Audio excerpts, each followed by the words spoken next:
Good morning. Just that, trying to get the mic going there. Good morning. Welcome back. Glad to have you here. I'm Martin Wenzel. This is Microsoft Flight Simulator. Been a little bit, about probably 2 weeks. 2 weeks, a lot going on. Been busy, but finally back into Flight Simulator for a World Tour stream.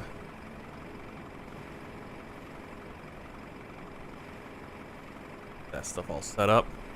We're here in Rarotonga on the Cook Islands. Beautiful airport, freeware. Pretty detailed too, if you're really looking. Nice and detailed. So, you're looking for somewhere in the Pacific to fly in a nice looking airport. Not a bad one. You have to do some work if you want GSX to work. The gates and everything. But we'll make do. We'll see how it works. Everything looks good. But we're on World Tour Flight 236. We're flying from the Cook Islands over to the island of Niue, or Niue. I'm not actually sure how we say that. I should probably look that up at some point. And we're going to be flying, this is a fictional flight. No real life flights between Cook Islands and Niue. But we're going to be doing Air New Zealand made up flight number 6199, and we're in the Airbus A320neo fly-by-wire mod. And let's get inside the plane. A few things on. We're going to be using FS2 Crew. Trying to use that today. I used it once, so we'll see if it works. I don't screw it all up. Let's my checklist and stuff. Gonna be the hardest thing is kind of running with a checklist and all that. Using a new checklist that goes with FS2 Crew, it's a little bit more in depth and everything. So I just want to make sure.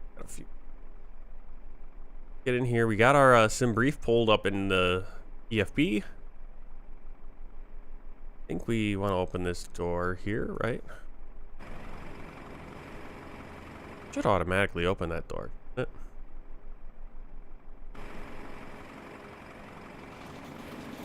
There we go. Yeah, I don't think it open. I don't think we can open the front door, which is weird. But catering's getting on board. And do a safety check. First, we got our engine master switches 1 and 2 off. Ignition selector normal. Weather radar off. Landing gear lever down. And wipers are both off. So at this point, we're going to use FS2 Crew. I don't have it so you guys can see it, but it is on my screen. But should be able to hear the first officer's voice. And I'm going to go into doing the pre-flight PFE. I'm not sure. Flight.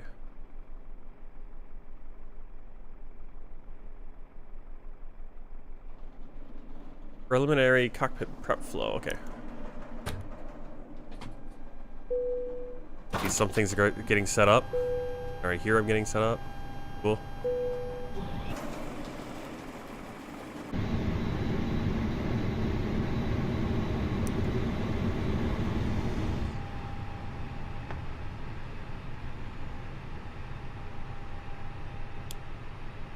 All right, back to our checklist. Alright, so we got a powering up pilot not flying, so he's doing all this stuff, battery 1 and 2, he's checking the voltage, external power, all that stuff. Should be doing the APU fire test.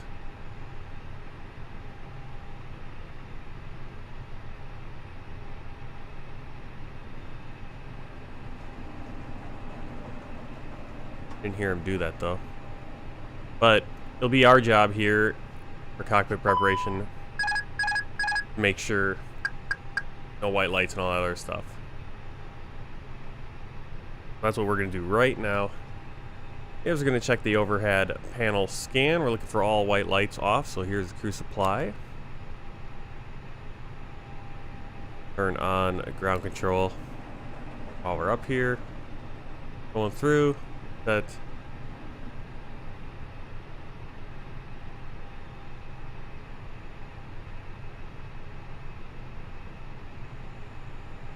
I'm just double checking because I can't remember if we have to do this. Oh yeah, there it is. Not looking. Alright, so right through we'll go through RCDR panel, ground control on. There it is. CVR test, press and release. Evac panel, captain and purse/captain as required. We'll put it on captain. Adheres, mode selectors, all 3 nav. Strobe set to auto. And nav or beacon light off. Seatbelts not on yet. We gotta get fueled. No smoking. Auto. RMG emergency exit lights. Cabin pressure panel, check no white lights. There. Good. Air conditioner panel, check no white lights.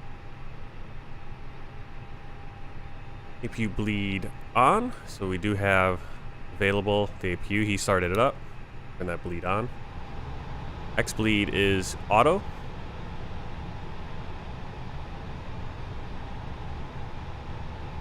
Oh, right there.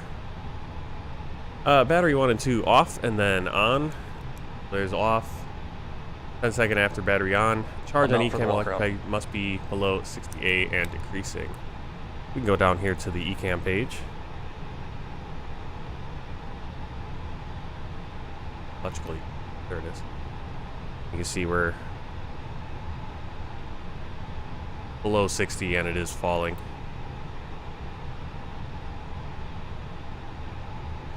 Right, back up to the overhead panel. We're doing engine 1 and 2 fire, push button in and guard and checked it. Agent 1 and 2 lights check out.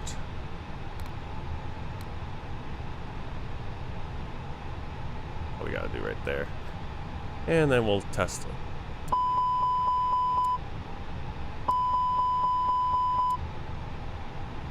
Well, does he do the APU? Ah, he did the APU fire test. Okay. We didn't hear him do it, so we'll just double check that. Even though we do have the APU going, everything's good on that. Audio switching panel should be normal. That's, oh yeah, there it is. Audio switching right there, normal. Maintenance panel, check all lights off. Radio management panel, RMP on. Green nav light, check off. The pan, is that down here? Well, that looks all good. Right. You heard the first officer do the doing the walk around and all that. We're gonna get in here to our payload and fuel. Fuel, we're gonna go to 7100. We'll start that loading. We're not using a GSX with the fuel because it doesn't work anymore with, at least as far as I know, A20N, but we can do the passengers, 130 passengers today. So we're gonna get that going right now. Boarding requested.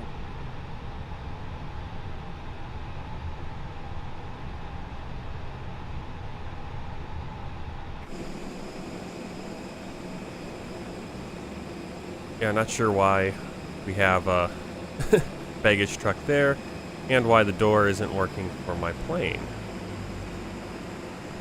Why is that broken? I don't like that at all.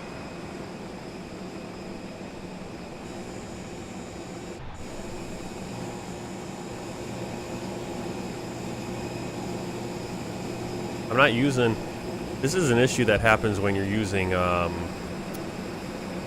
self-loading cargo, but I don't know why it's happening now with GSX. So, of course... There we go. Why is the door not working? Frustrating. Maybe that'll help. Oh. Wow, okay. So, new little glitch. We got a little path. Hopefully the passengers are able to come on. I don't know what's going on with the door. Very weird. And now the door's not working along with what's this? What are we gonna do? Alright, so it should start loading up in here. Should start seeing some passengers. Guys floating in the air. Always fun.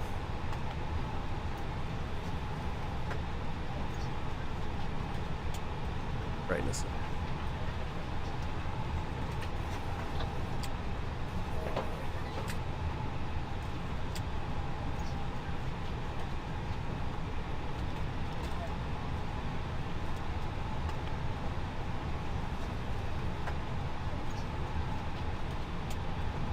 Alright, let's get the...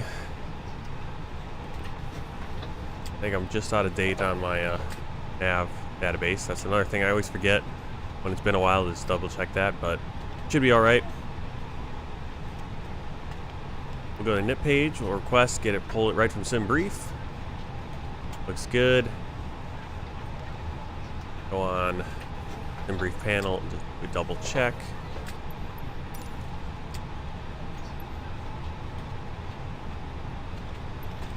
Alright, so Air New Zealand 6199. We're in the A20N. November Charlie Romeo Golf to November India Uniform Echo. Alternate is November on the walk around. Sierra Tango Uniform. Flight level 380 and going with a cost index of 10. Airtime 1 hour 48 minutes. Back to that page a little bit later. We got our takeoff to Mibor, Golf 593, and then Aragi, and then discontinuity. Clear that. And we'll get a little bit more once we are further along. Okay, we'll put this in right now. I don't know why I say we'll do things further along, then I forget. So Toke 1 Papa transition should be 4. Insert that.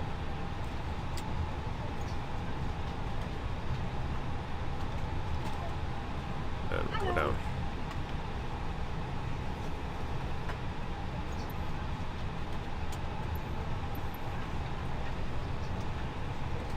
I feel like I'm kind of putzing here. There, you can see the passengers coming on.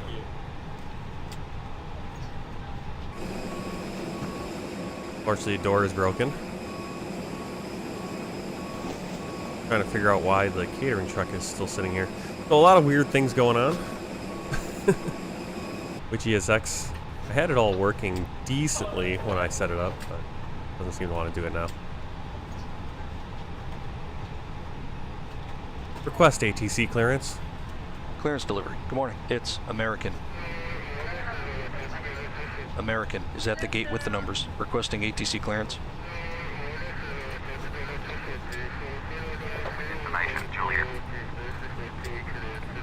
Okay, clear to our destination as filed. Squawk code is as assigned. American. Departure, runway 08, initial climb 3000, then as filed, squawk 6546. Cleared to Niue by attack 1 depart, Bible departure, runway 08, initial climb 3000, then as filed, squawk 6546, New Zealand 6199. New Zealand 619er, redback correct. When ready, contact Rarotonga ground 121.9er. When ready, contact Rarotonga ground 121.9er, New Zealand 6199er. Alright, go on this page right here. We got our zero fuel weight is a 56.4. Then 32, so 56.4. Stick that in on our page 2. 56.4 and 32.73.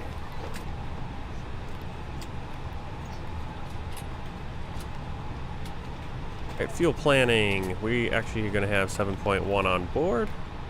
Double check that right there. It's already burning off because of the APU.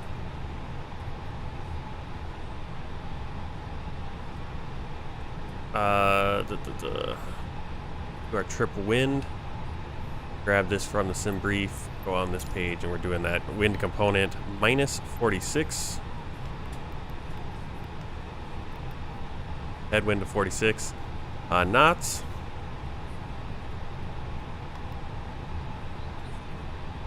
Anything else we got to do here? Go to performance page.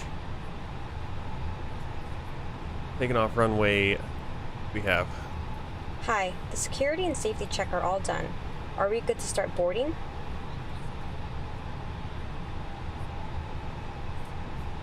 Yes. Okay. Seems a little weird. Boarding security check was after we boarded everyone. Okay. We're taking off runway 8. There it is. Do our calculations on the calculator. We're doing a config. Flaps 1. Flex temperature 66. And the RV speeds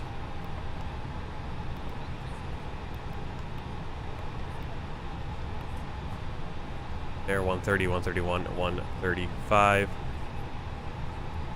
And position altitude.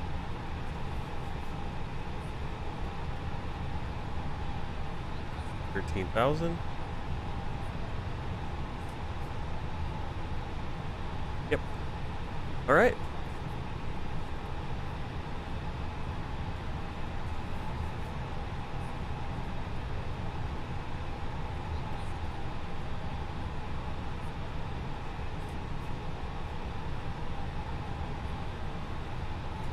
Good on that. Do a glare shield main panel pedestal. Glare shield lights as required. Altimeter. Checked 1010. Flight director button verify on. EFIS modes as required. FCU speed max check dashed. Heading. Altitude select is our 3000. Standby instrument. Set. Clock check. Anti-skid nose wheel steering on. Turn on a little bit of the lighting there. Alright. Auto control panel check. Weather radar, power switch, PWS check off. Predictor wind shear off. Gain and tilt set mode as required. Good. Like that. Switching knobs all normal. Ecam status page check normal.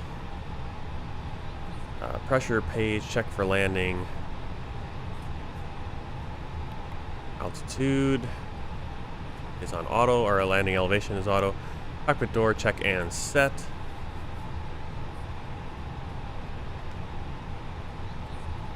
That one.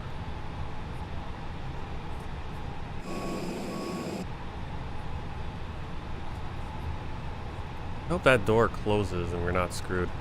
Thrust levers, or actually I wanted the cockpit door, check and set, right here, lock that. You do thrust levers, check idle, idle, engine, master switches in the off position, parking, mode selector normal, parking brake, on off, check brake pressure,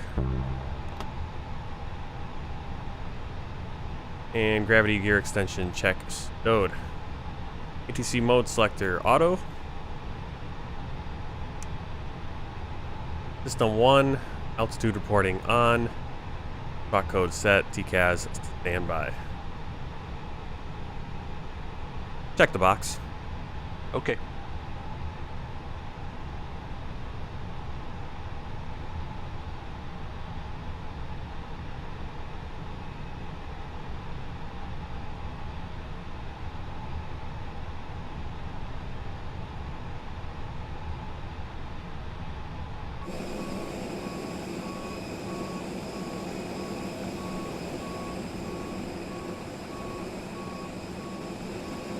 I feel like we're having an issue with GSX Pro. We're gonna restart GSX Pro.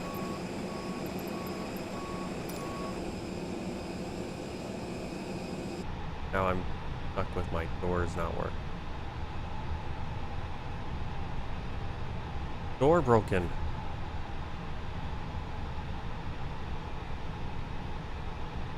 Always something. Always something. Why is that door broken? What is causing that?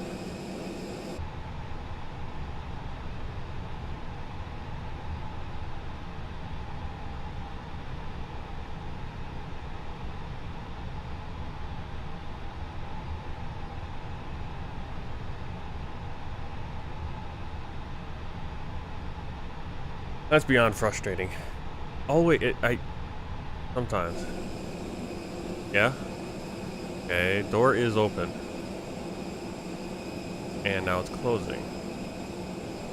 What is running that's causing that?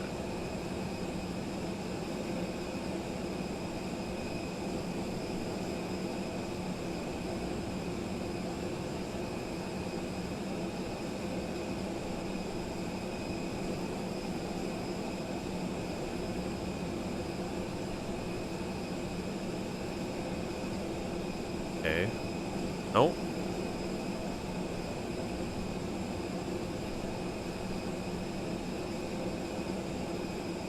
We're trying to figure this out here. Why is the door, the plane, opening and closing automatically? Okay, I think I just turned off FS to crew. Now, I didn't have this issue when I tested FS to crew, so I'm not sure what happened. But we're gonna restart that, which is unfortunate because now we're kind of out of sync on the flow or whatever. But I think I can jump ahead.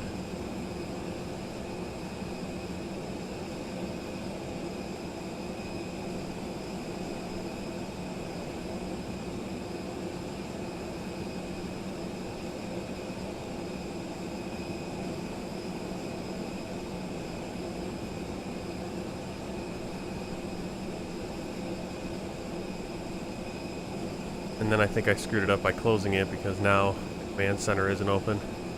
I can't do audio and everything. Well, that sucks. I wanted to use FS to crew, but to use it I have to restart everything now. Looks like.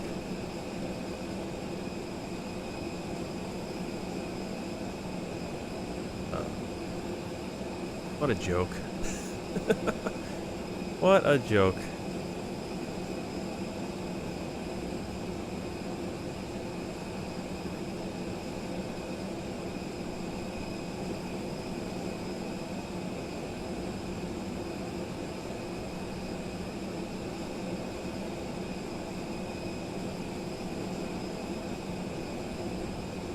Oh, wait, I can do it.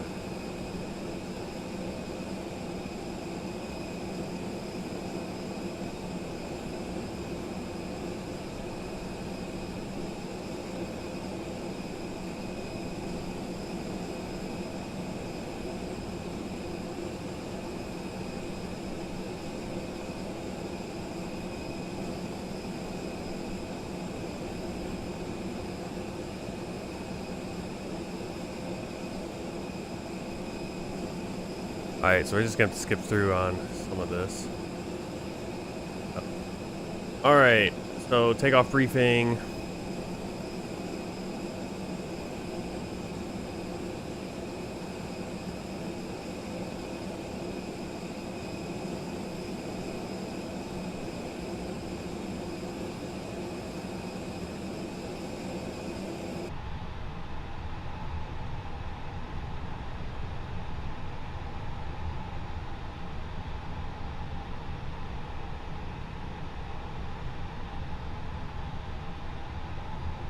Are you ready for the takeoff briefing? Ready.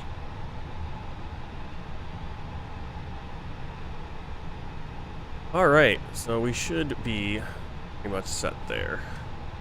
And get our takeoff briefing here. It's a bit of a mess. Okay. So, let's get our airport checklist. Wrong one. Alright, so we're going to be taking off runway 8, so we're going to taxi out. We're going to just, we don't need to push back, we're just going to start our engines and then roll forward onto taxiway Alpha. We'll double back down the taxiway, turn around onto runway 8. We got heading 76. We got 7,641 feet of runway. Now I'm not doing, obviously, a real-life briefing. Real-life briefing, they go over all the emergency procedures and all that. We're just going to do a rough here. We're going to fly out to Tokit. Then we're going to take a left turn out to Iglor and to our first waypoint, Nibor, transition into our flight. There's our quick and rough and ready takeoff briefing. We don't have any altitude restrictions on the instrument departure today.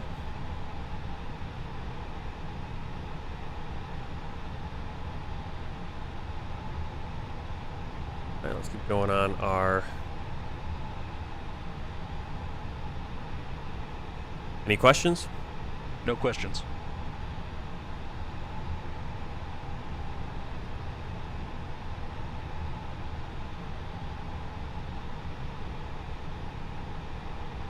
Yeah, I think I have to do a few things here to get him through his flow, just because I don't think I can skip anything.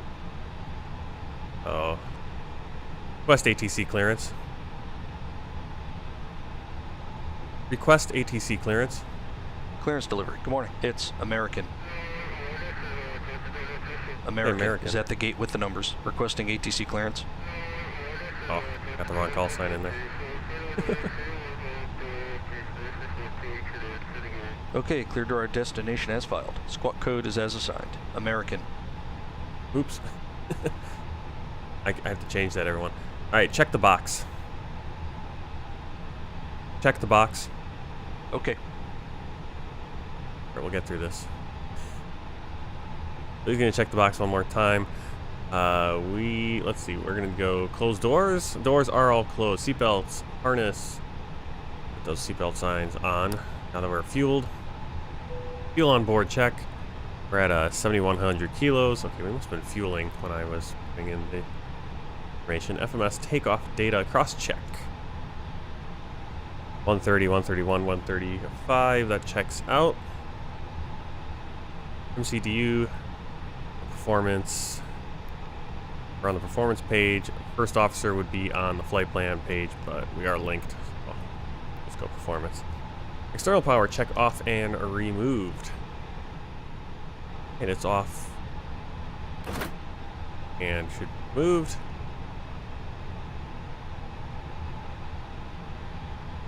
Fuel pumps on.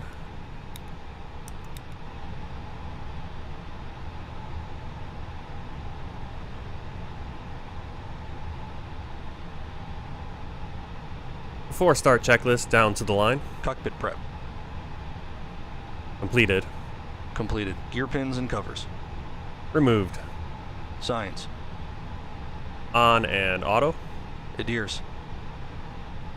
Nav. Fuel quantity. 7100 kilos. 7100 kilograms. Takeoff data. Gotta say it the right way. Set. Barrel ref.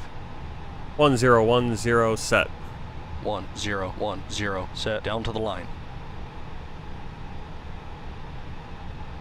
Request start clearance. Ground. New Zealand. Requesting pushback and start clearance. Rarotonga ground. New Zealand. Okay, clear to push and start. New Zealand. Request startup.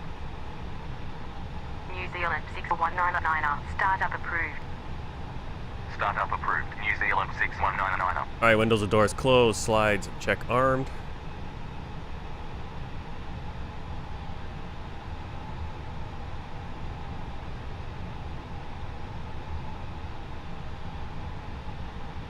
Flight attendants check slides. Yeah, I know there is a one that you can call for that. I don't know where I can see that. Ecam door page check. Beacon light on. Thrust levers idle. Tow truck, we don't need a tow truck. Ecam check. Nose wheel steering disc message. Not sure where I see that. Maybe right there. Let's see. Parking brake, release or pushback, else on. Okay, we have it on. Below the line. Windows and doors. Closed. Closed. Beacon. On. Thrust levers. Idle. Parking brake. On. Before start checklist complete. I just making sure we don't have any chocks.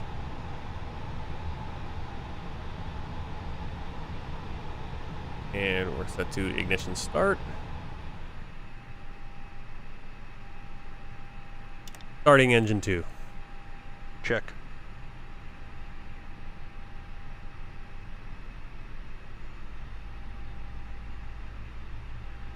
Once again, ladies and gentlemen, welcome on board our flight today. This is the lead flight attendant speaking. Please direct your attention to the cabin crew for important safety information. There is an instruction card in your seat pocket that illustrates the safety equipment on this aircraft. Regulations require compliance with this information as well as all crew instructions, lighted information signs, and posted placards. Step into the buckle. Tighten by pulling on the belt. To release your seatbelt, lift the metal flap on the buckle. It is our policy that you keep your seatbelt fastened at all times while seated. Doors are clearly marked with exit signs and instructions for door operation. Each Each door is equipped with an escape slide. Locate the exit nearest you. The nearest exit may be behind you. In an emergency, lights will illuminate the aisle. The cabin is pressurized. If there is a loss of cabin pressure, a panel will open and Starting engine one. Will appear. Check. Remain seated with your seatbelts fastened and pull a mask toward you to start the flow of oxygen. Oxygen will be flowing to the mask even though the bag may not inflate. Cover your nose and mouth with the mask. Place the elastic band around your head and tighten by pulling on the ends. Secure your own mask before assisting others. Your seat bottom cushion may be used as a flotation device. Pull up and remove the cushion. Upon exiting the aircraft, place your arms around the cushion and hold on to the straps located on the back. This is a non-smoking flight. Smoking is not permitted in the cabin or lavatories. Cabin lights will now be turned off. Reading light buttons are located above your seat. Thank you for your attention. Tihei Mauriora, welcome to our world. I am going to tell you the story of Chiaki. Chiaki connects us to care for our people, our place, and our culture. And it's also where the hero of our story gets his name. Chiaki knew that we don't inherit the earth from our ancestors. We only borrow it from our children. So to show us how important it is to care for our beautiful country, Chiaki set out to visit the guardians of this world. Kia ora and welcome aboard this Air New Zealand flight. Just like Tiaki, Air New Zealand has made a promise to help care for our people, places and culture. So we'll be joining him on this quest. And engine anti-ice is required, wing anti-ice is required. Canoe in the sky. Tiaki also knew that Now spoilers, arms flaps to 1. First officer's doing that. Rudder trim 0. Pitch trim as required.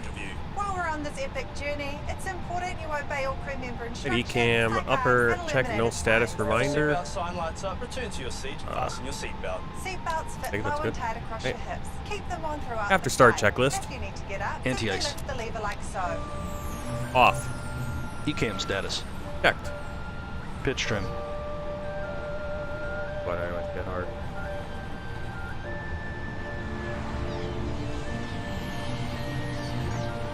%, checked. Set and checked. Set and checked. Rudder trim. 0. After start checklist complete. If an emergency were to happen during takeoff or landing, tighten your seatbelts and adopt the recommended brace position. Place your forehead on the seat in front, put your feet back and firmly on the floor, and hold your lower legs.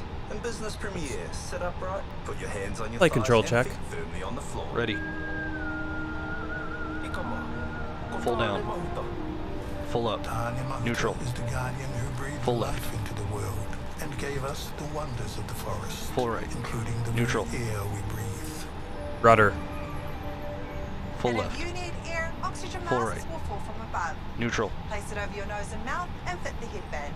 Wherever you are seated, oxygen will flow through the mask. Breathe normally. Make sure your own mask is fitted before assisting others.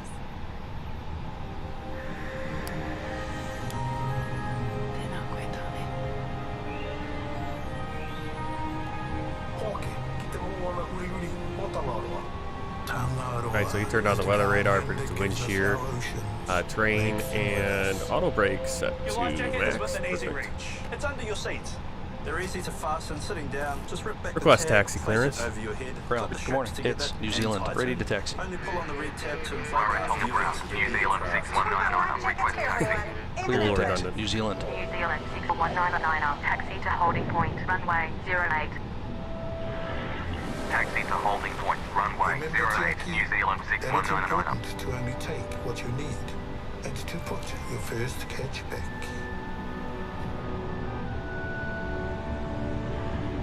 Papatuanuku is our Mother Earth. She's the sand and ice, the Clear fields left side. and mountains. Clear right side. She is in the ground. He's just under turned our on the feet. taxi lights and the runway turn-off lights, parking brake. Started the elapsed time there. Smoking and Parking vaping are brake. not permitted Cockpit anywhere prep. on this flight, Ready. including the lavatory. Charging e-cigarettes is also prohibited. At night, Ranginui shows us the way home. His stars guide us and connect us to those who came before us and those who will come after us. If we need to evacuate the aircraft, emergency escape path lighting will show you the way to the exit. Lightweight handheld electronic devices can be used at any time but must be switched to flight mode first. Completed. And remember, Completed. cellular Gear pins functions and must covers. remain off at all times. Stow Removed. larger items in the overhead Signs. locker or in a bag On and auto. Adheres. Nav. Please call your flight Fuel attendant quantity. for help. For more Contact information, Rarotonga have a look at the 118.1, safety card in the seat New pocket in Zealand front of you. 6199. 7040 kilograms. Takeoff data. Set. Barrel ref. 1010 set. 1010 set. Down to the line. Below the line. Thank you for Windows and traveling doors. with Closed. Ararangi Air New Closed. Zealand Beacon. on this Whakarerangi. We On. invite all of you to join Thrust Jackie's levers. quest to care Idle. for the people, places, Are you and sure about that? culture of Parking brake. Aotearoa. Off. Before start checklist complete. I don't know why Yes, I had triggered that again. Caring for our guardians. Showing Triggered the us wrong thing there. way. A flying welcome, real. Of course they are. They're just a bit more flash these days.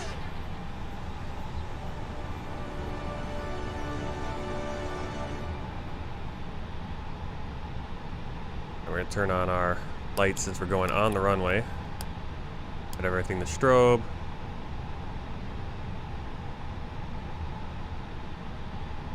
We'll enter the runway.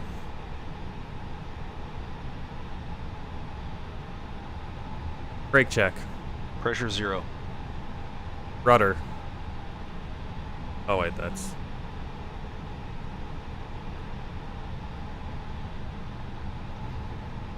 Left clear.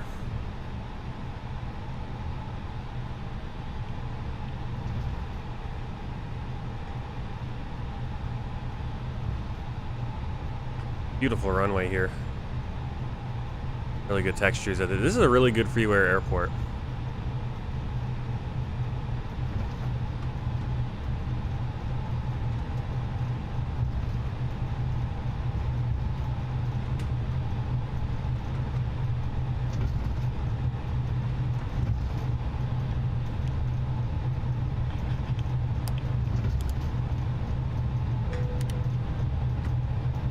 Approach path clear of traffic.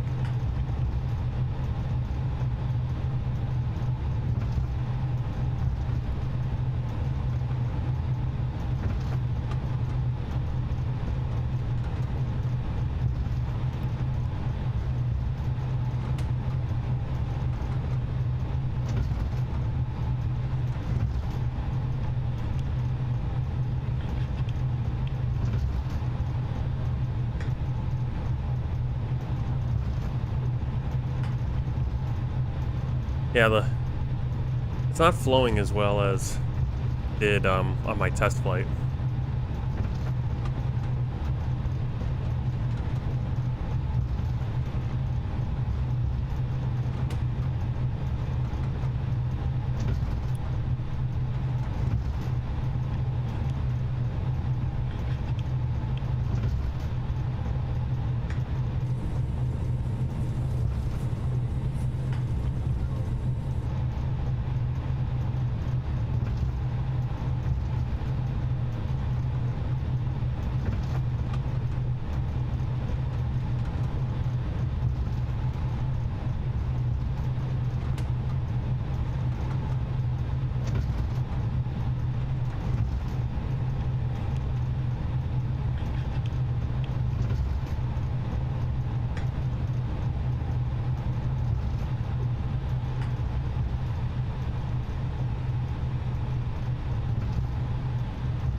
Rarotonga Tower, New Zealand 6199, runway 08, ready for departure.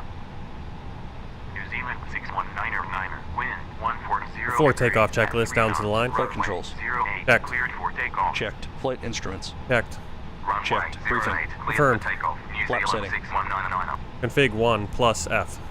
Config 1 plus F. V1, VR, V2, flex temp. 130, 131, 135, 66 degrees set. V1, 130, VR, 131, V2, 135, ATC. Set. ECAM memo. Takeoff no blue. Down to the line. Request takeoff clearance. Tower, New Zealand. Ready for departure.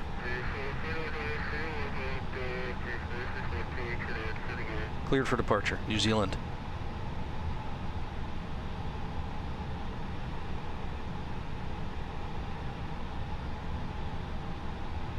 Now let's see, landing lights on, strobe lights on, nose light takeoff, TCAS mode selector. Got Antara, cabin crew advised, brake fans off, packs 1 and 2. Alright, below the line.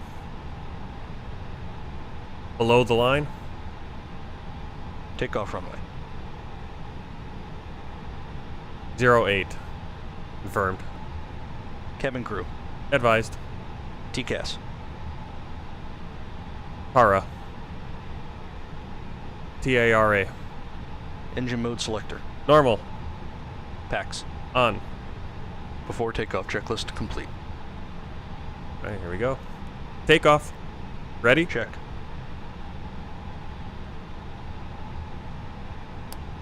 Ready.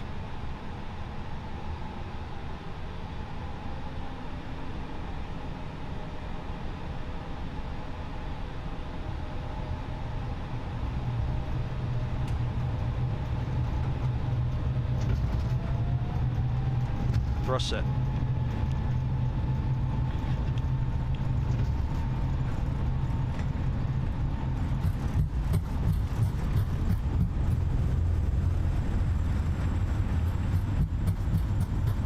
Knots.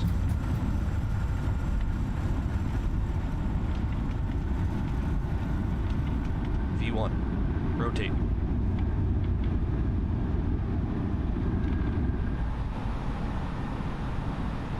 Positive climb. Gear up.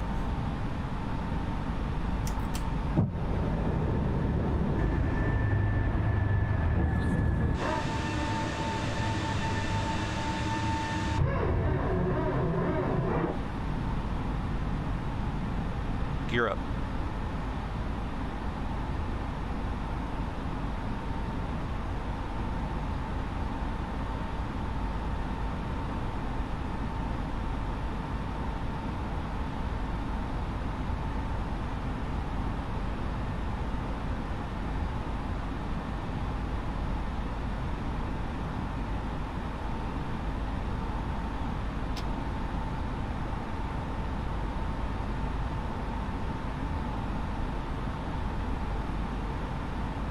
$1,000 to go.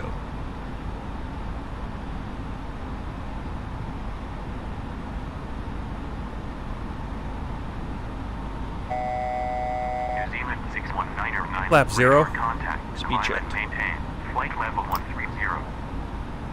Climb and maintain. Flight level 130. New Zealand 61909. Set flight level 130.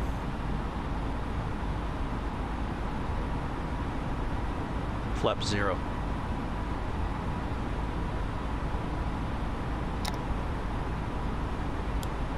Kind of nice to be able to fly by hand.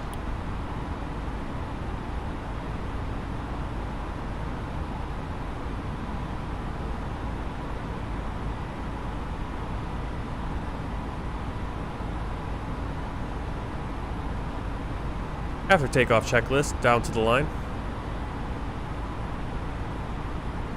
After takeoff / climb checklist. Why is it not after takeoff climb checklist? Hello? Oh, he doesn't want to listen to me. Over speed there. Checked.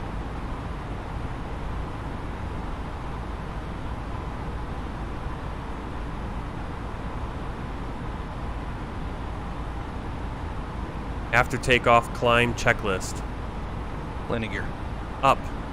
Flaps. Retracted. Packs. On. Down to the line.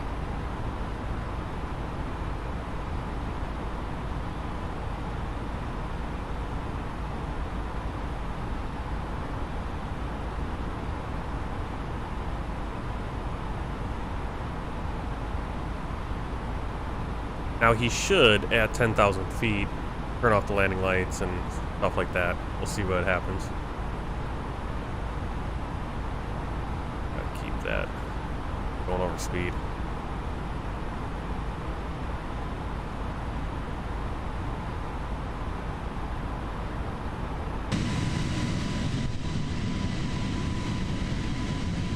That's where we took off from. That's that little island.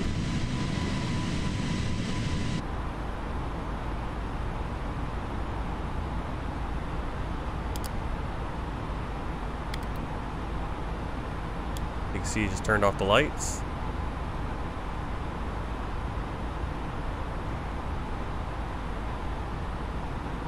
Still flying manually.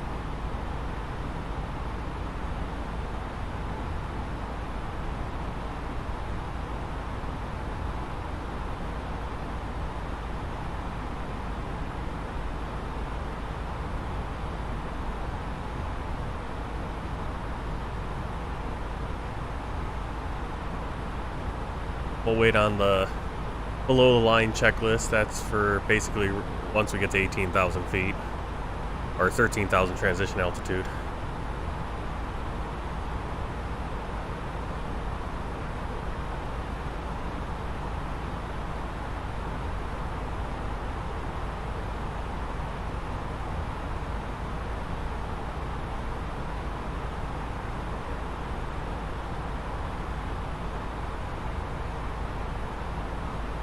$1,000 to go.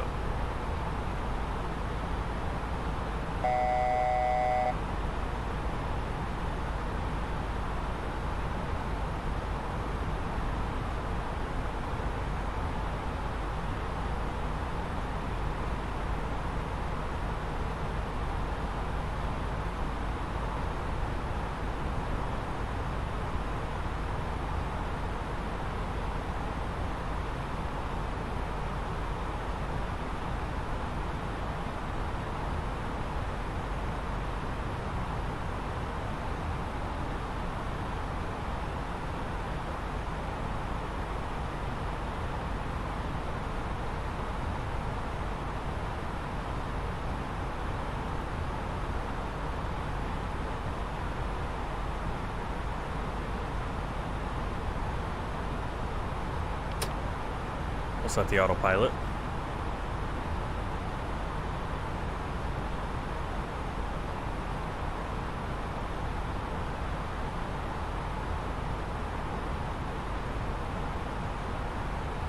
And waiting on ATC to clearance.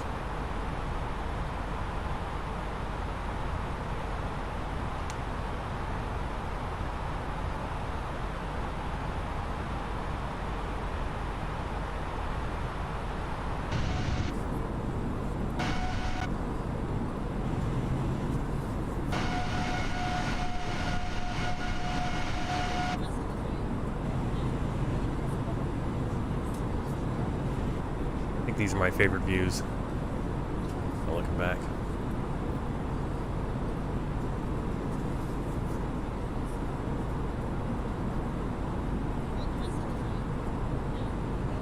So with this, with FS2 Crew, I don't know if anyone of you guys have watched watched people fly with it, but I haven't watched too many videos where people use it. But there are so many call-outs you can make.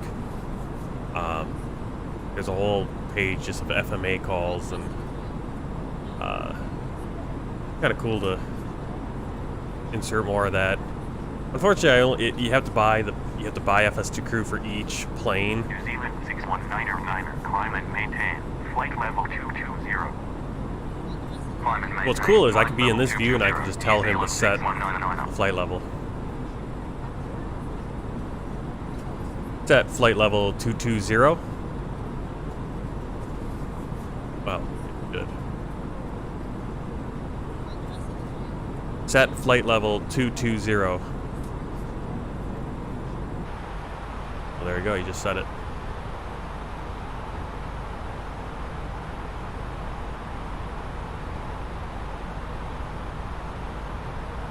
Seatbelts off.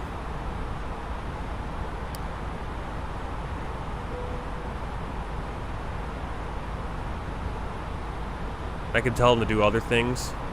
Like for example, on our radio nav page, we still got that VOR in. When I want that cleared, I could have him clear that. I don't need to do it myself. I want. Okay, so we want to keep an eye on here because we're flying to Mibor, and then we have a discontinuity, it looks like. Clear that. That should have been something we checked. Paying attention. We're going to be coming in to Niue. We're going to be doing an arrival runway RNAV 10. We have no star, and we're going to go Megud.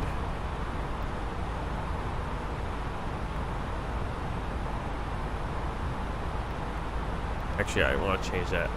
On my flight plan, it's slightly different. I have Ivon, actually. Ivon will let us do a left-hand, a left traffic pattern, as opposed to going Megud, which will be straight on, and then we have to kind of loop right back. It's a little funky. Ivon will be a nice, easy left-hand traffic pattern into runway 10.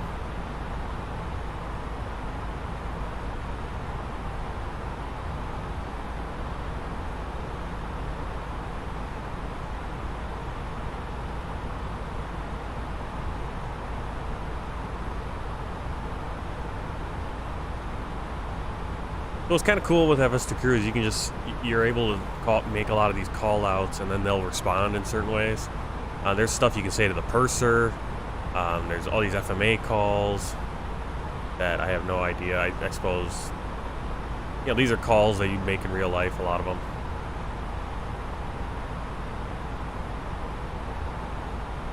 You can call a checklist at any point. That's why I think we ran into that after start checklist, because I said something. Had my mic I didn't have my mic muted for FS2 Crew, and so it picked up on that, and so it was like, oh, you want the after start checklist after we had already done it. Lots of information, but you do need it for every plane. So I bought it for the FlyByWire A20N probably a year or two ago, and kind of never really got into it.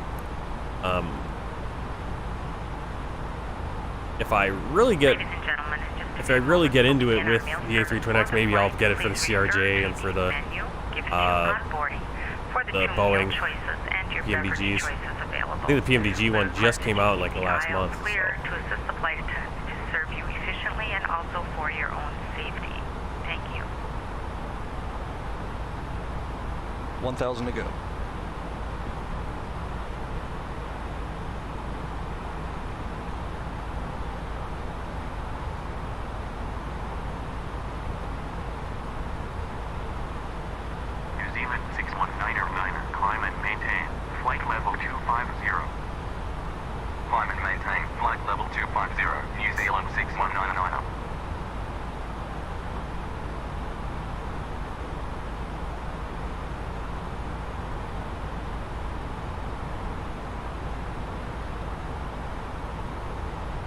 Oh, we gotta finish that checklist. Below the line. Barrel ref. Standard set. Standard set. After takeoff, climb checklist complete. There we go. Make sure we clear our checklist. Now there is a section where you can call out control. Like you have control, I have control. You can do that little thing. It doesn't. I don't believe the first officer has any actual control over the flight of the plane. So don't attempt to do that unless you're at cruise and you want to step away and you want to keep it realistic. Just for call-outs, again, it's very much a call-out thing. Even though he does, it's really cool. It does help with lighting and everything, which is really nice once you get those heavier points where you're taxiing and 1,000 to go. He's knocking out lights and stuff. And getting the call-outs is pretty fun. So I've liked it. The first time I did, I just couldn't figure out how to do the flow. I think I'm getting better at it. This flight was a little shaky at the start.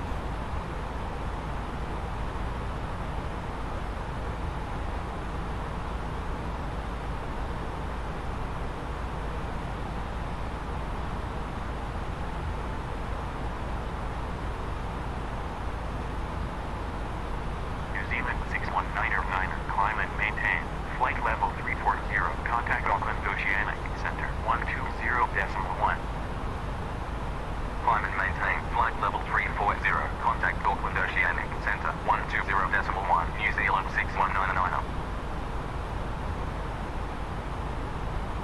So it's really helpful, like setting once I get better at the callouts, it's really helpful to be able to have him setting the altitudes, like when you're coming in on approach, you need to change that. Or, in the sim world, when we're jumping around looking at different cameras and they get a call, you can ask them, hey, set it flight level 340. I'll do that.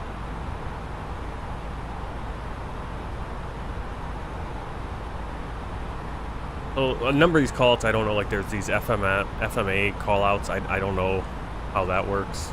I don't even know.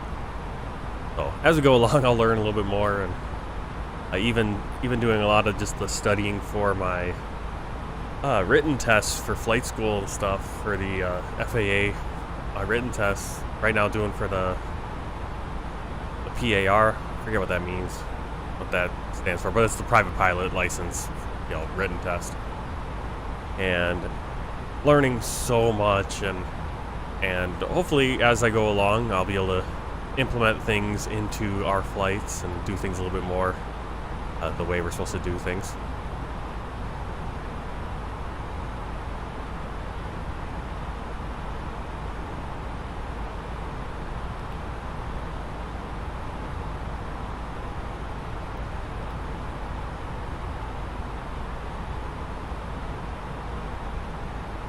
Again, the pressurization right there, you can see the cabin altitude is 3,900 feet.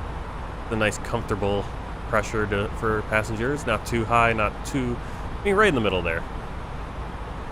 It's, a little higher than where I live. I think we're at about 900 feet above sea level.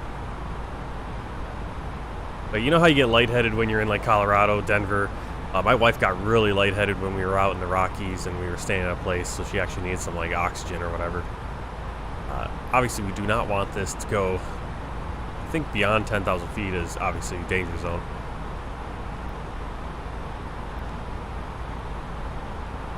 Different things here. Hydraulics look good. Fuel. APU. Temperatures.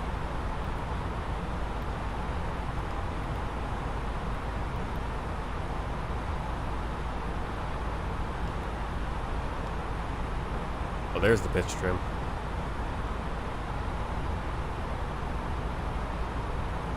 Oh, okay. Well, now I know where the pitch trim is. I don't know why I couldn't figure. The big thing is that I don't have a calculator that tells me what pitch trim I need on takeoff. And usually I would always do it by roughly looking at this, but I didn't realize it was on this page. Duh. That makes sense. Learn something new every day, right? Actually pay attention to things.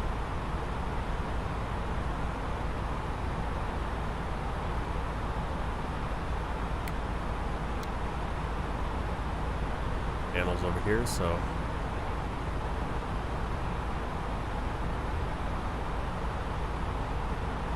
yeah, and if you follow the checklist, and typically the way it goes is one, captain will have one map set to have the first officer will have like the terrain, and the captain will have the weather, or maybe they'll have different things. Again, with a dual FMS system, obviously, or where the screens are independent, they'll be on different pages so you can monitor different things. Obviously in this plane there's the limitations with the fly-by-wire, the A20N, which is based on a Zobo's kind of basic level A320. I believe in the Phoenix, obviously in the PMDG, the CRJ, I think all of them have separate computers or separate screens. I even think just got the ATR 76 as well, the ATRs, and I think those do. That's the one I got to work on, is learning the ATR for our flights over Fiji and Tuvalu and stuff. Really fun, very detailed. I know people, there's been some push that it's like, well, it's not expert level or everything. It's like, I think it's expert, when you say expert level in a sim, it's like that's what they're talking about, is what ATR has there, the Phoenix, the PMDG, where you have a lot more of the flows, a lot more, it's pretty detailed. And you need to learn how to fly it, otherwise it doesn't work.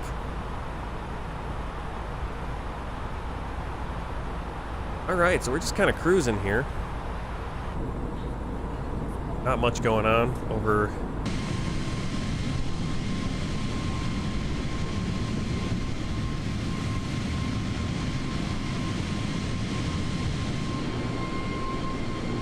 position where we're not getting blasted by that jet, by the engines.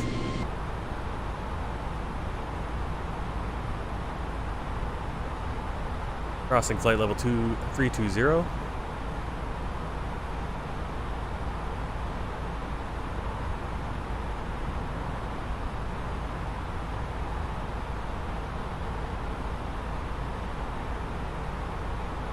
Get some information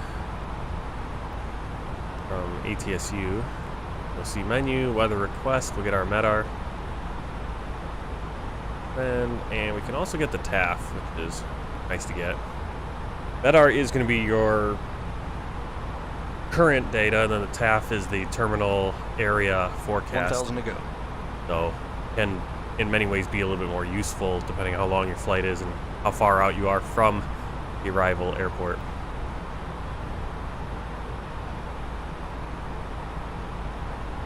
Seatbelt signs are off, okay.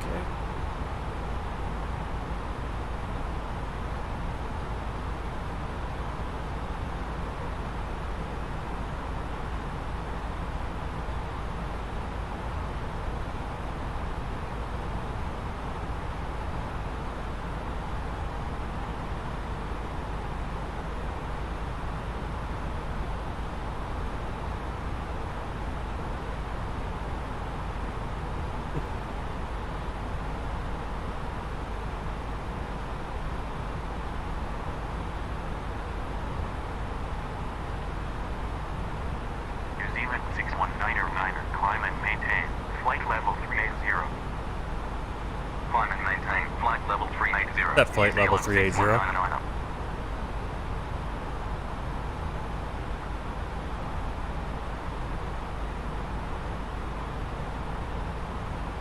Yeah, but he doesn't do that. There's a way to managed climb. There you go. So basically, you can call out things you want to do if you're doing something else, or again, it's very, very nice when we're in a heavy workload on landing, and it's so much more difficult. Honestly, using a mouse to reach for all these knobs and everything while you're trying to fly the plane, because you're doing this and moving around. Whereas in like a real life situation, you have peripheral vision, you're able to just reach, turn that knob, you can see the numbers. Opposed to here, you kind of have to move, you kind of, and especially the way you move in Flight Simulator, holding down the right button, it sometimes messes with your ability to fly the plane. It messes with, or whatever else, it can get a little wonky. So it's nice to be able to do those call outs in situations where you simply just can't be going up here and doing all this flow, or going down here while you're trying to maintain the glide slope, and you're on short final or whatever, and now you got to get down here and extend flaps or mess with something down here. So that's a really cool aspect of it. And it just adds that extra layer of realism, kind of realism, right? Where you have that crew, you have that first officer, you have that, or vice versa, that captain, pilot not flying, who's taking care of things. Obviously, with VATSIM, you're still doing all the callouts. If you're using something like FSHUD ATC, or if you're actively interacting with an AI ATC or a real life ATC, or real person ATC in the sense of VATSIM or IVAO, you're still going to need to do that. The AI can't take care of it, unfortunately, which would make it even more realistic because that's how it works. The pilot flying doesn't make the radio calls, typically.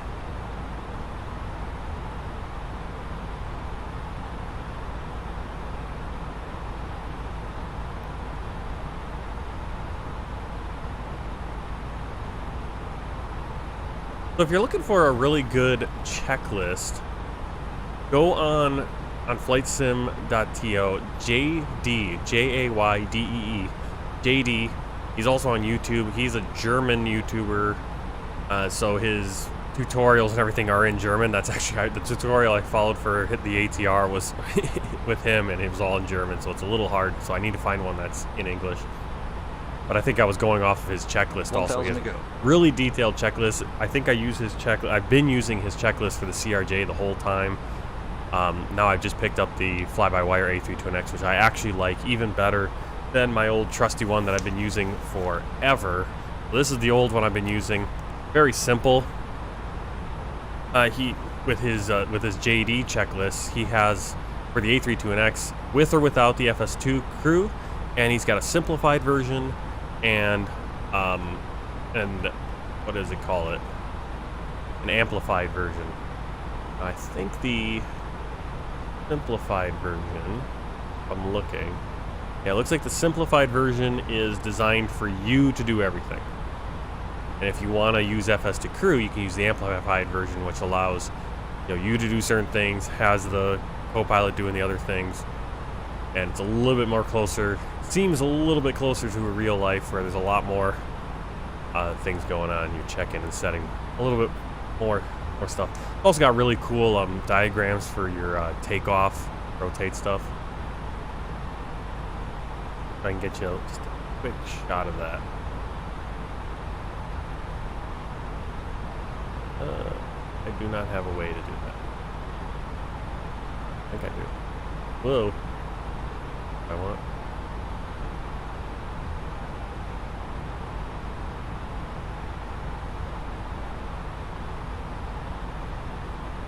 There we go. There's FS2 crew.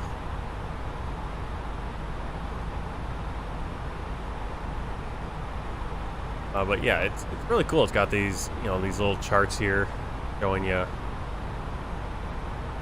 different stuff like how to the takeoff procedures and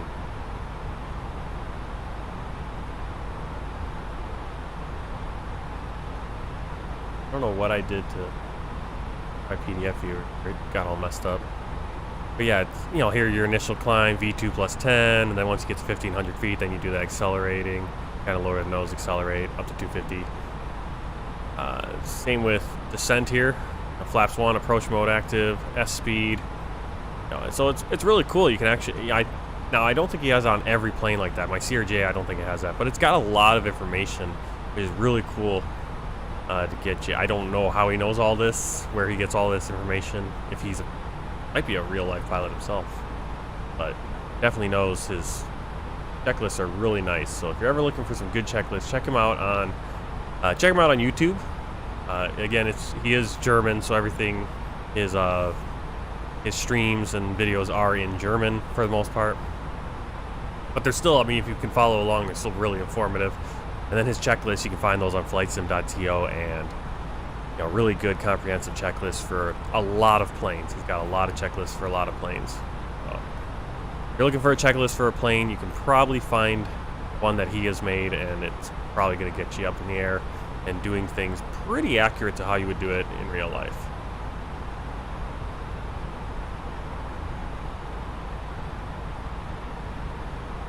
All right, let's check here's our MEDAR. There we go. Alright, so we don't need that one. I should delete those anyway. Just in case we need to go back, I guess. So here's our November India Uniform Echo.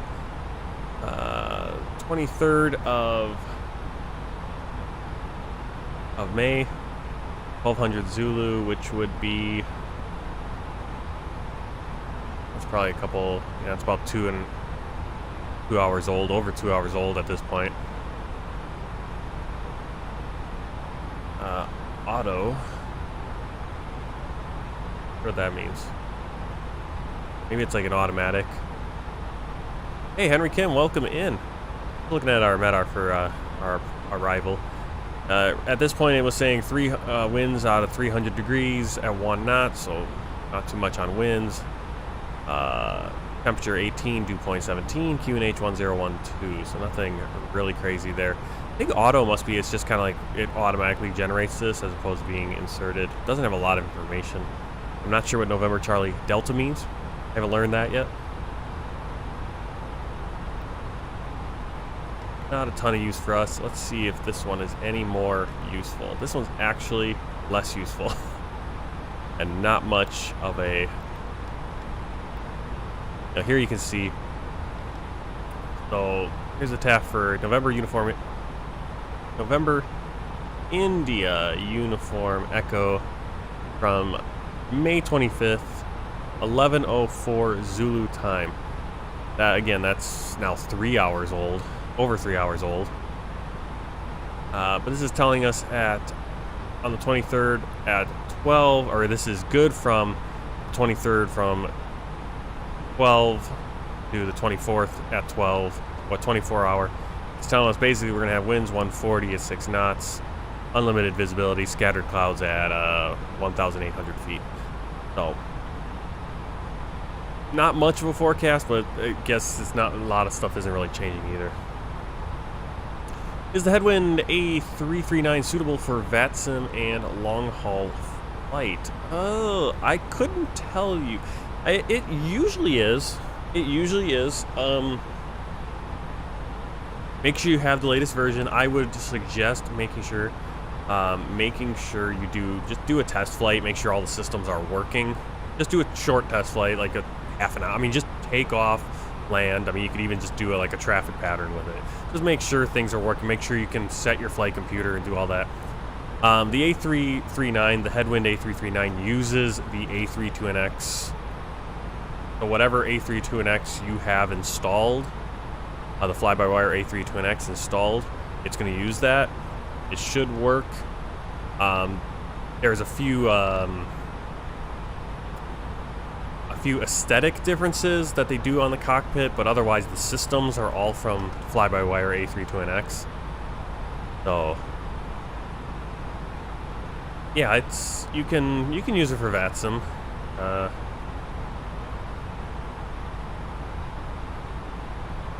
Should be able to. I've never done it, but you should be able to. Headwind also has a nice installer now. They basically have a little program that's very similar to FlyByWire installer, FlyByWire little program. Keep your plane up to date. And in fact, I think... Why's my... Here. So get this. Here, I'll show you. So there's the headwind simulation. So you know how FlyByWire, we have the FlyByWire installer, right? And we can install the A32NX easily. We can install headquarters, SimBridge. You can install the Salty, your injector, all this, once the A22NX comes out, right? That's pretty cool. Well, Headwind also has the same thing, and you can get the A33-900 Neo series. You can install that. You can install the release. So instead of having to go and download it from wherever, you can do it right through here. It's really nice. They also have the Sukhoi Superjet 100 series, which is pretty cool. I have that installed. I haven't really flown it too much, but it is available. I think that uses the A32. I think all of these use the A32NX cockpit, though, the systems. So just be aware of that. It's not the real one. It looks like they're working on an 800. Well, that's cool. You got the livery package if you need liveries. I think these are just the ones that come with it. I don't think you even need to install this, really, to be honest. I have all these and I don't have this installed. And again, FlyByWire SimBridge. So basically, it's kind of like FlyByWire, but they made their own thing. But they're very tied close to FlyByWire anyway.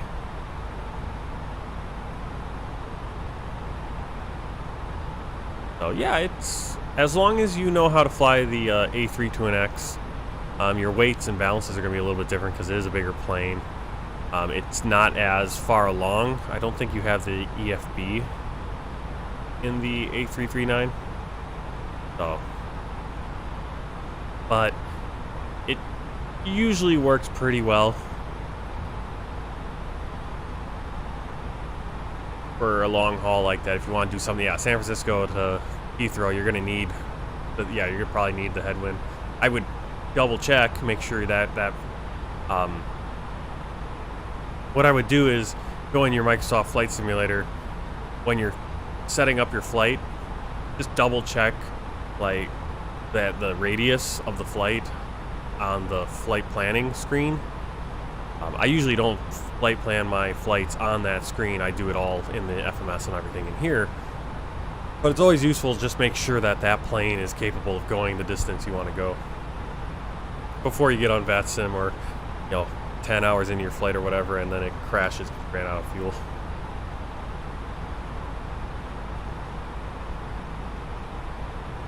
What do we have for long hauls though? We got the 747, a Zobo. We got the 787, a Zobo. Yeah, we need to get some good. Haven't got a good payware one yet. Looking forward to the A380, the free A380. That'll be nice. Be nice to get like a 767 or 777. That'd be pretty cool. A350. Get the A350. A350, you can fly any long haul in that, because I believe that's the longest flight in the world is in the A350 from, I think, Singapore up to JFK. 20 hours or something.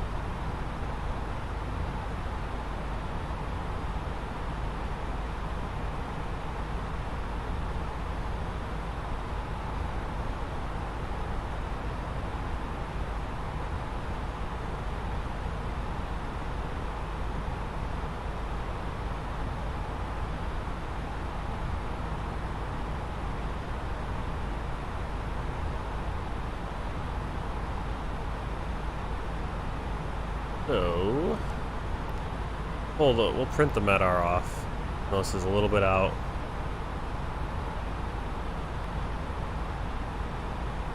It's going to be pretty hard to probably get anything more recent.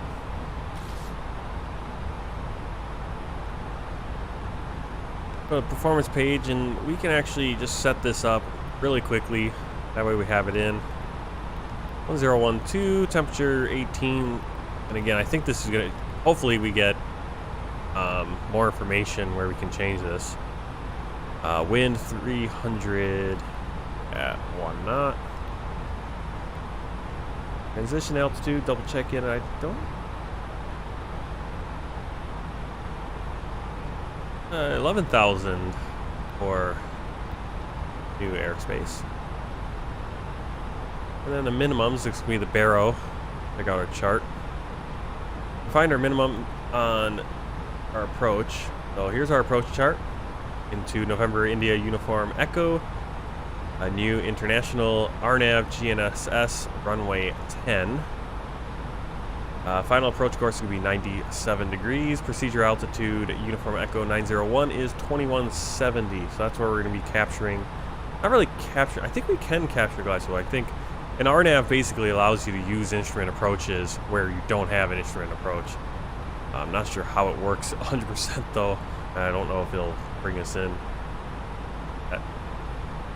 LNAV, VNAV, decision altitude is 490, so that's what we're going to put in, 490, since we're doing Barrow.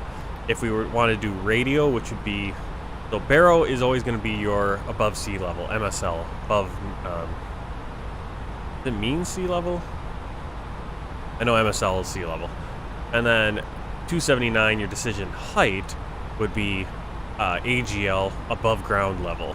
So we will be making this decision at 279 feet above the ground, which is 490. You can figure that out right there. 490 minus 211 is 279. Transition level is flight level 130. Transition level means we go from flight level to altitude, where we call out 1000. And then our transition altitude is where we go to our ground pressure, our local barometric pressure, 1012.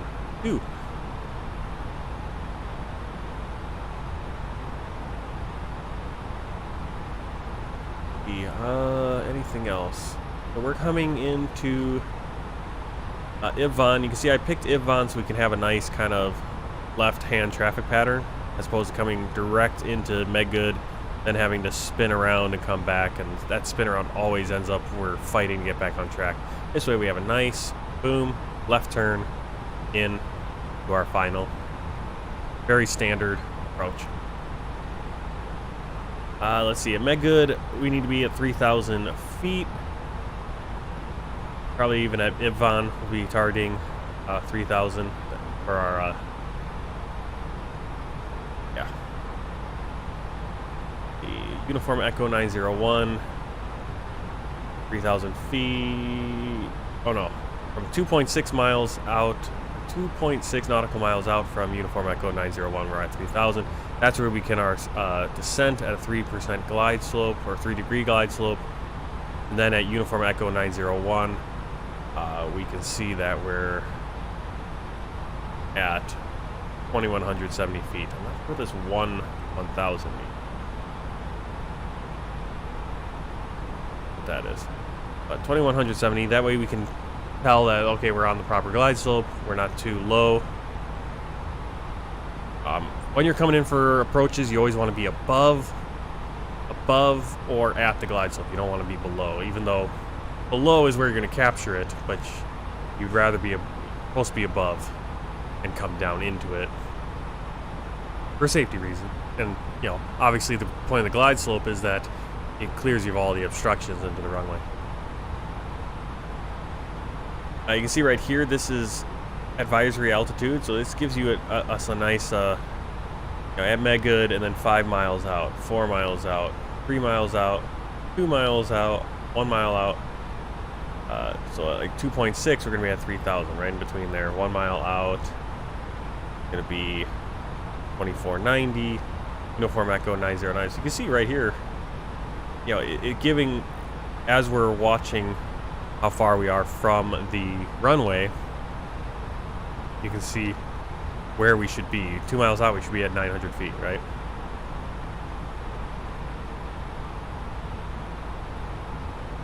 So, that's stuff there.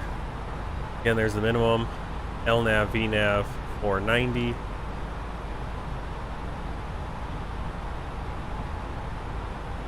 And this is LNAV only, 1,000.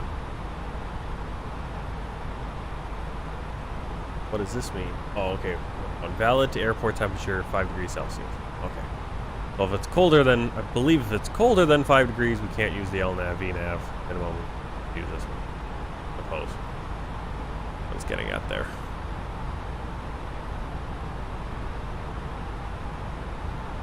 We got our go-around procedures right here. Climb to 3,000 feet on the runway course, 97, and then out to waypoint Gugag. You can see right there, visually, straight out to Gugag. Obviously on the chart, it's not the scale, it's kind of in here, but in reality, it's right out there. We do a enter into a hold, 97, 77 back.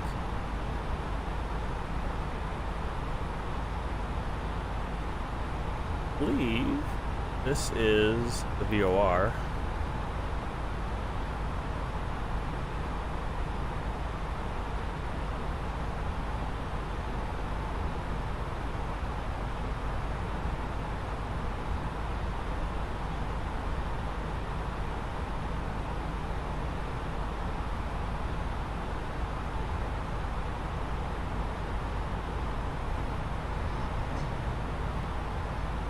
Hit the wrong button there. So yeah, that's gonna be our approach. You can already see it coming up on Aragi. From Aragi, we're gonna be headed. Well, next thing will be our top of descent, which is right there, that little down arrow.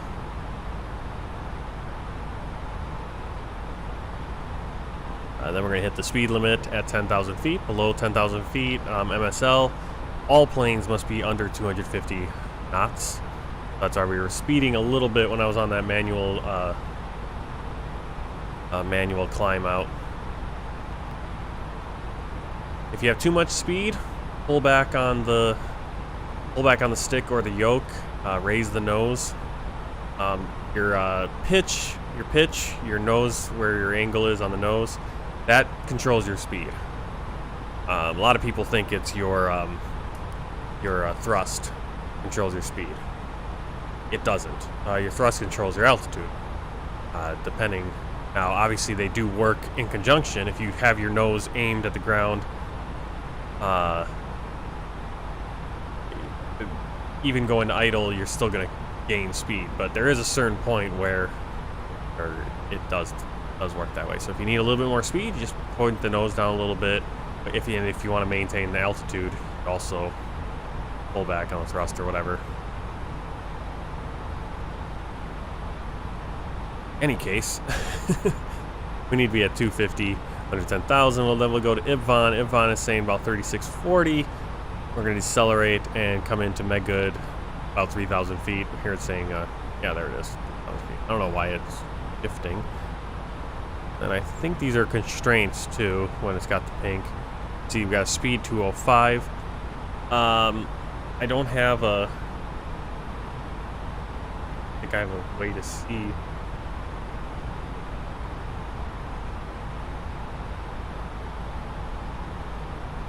Tell me.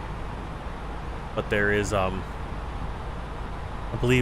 think it's 30 nautical miles. Might be wrong. But within 30 nautical miles of a Class B airspace, you can only fly 200 knots. I'm not sure if Niue is Class B. It might be even Class C or D.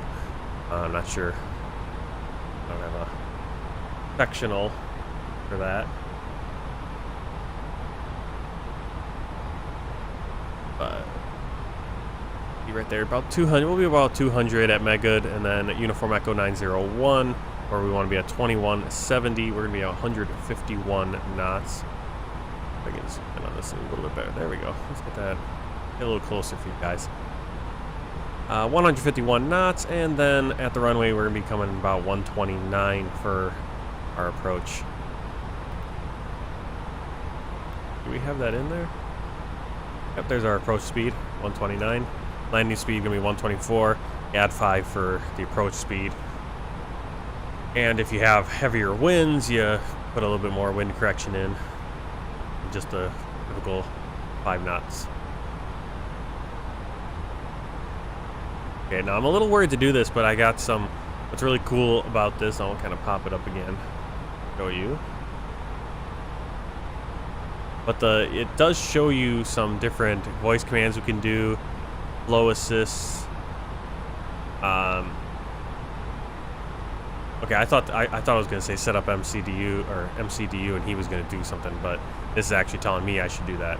Like, I should obtain the arrival airport, set up MCDU. Actually, I should announce you have control while I do all that junk. Set up MCDU, auto brake, brief approach, announce. Oh, so it's basically give me the flow of what I should do. Then call for the approach checklist once passing the transition level or when ready. So pretty cool. Well, let's do that right now. Let's do a few of those things, even though we've been doing it.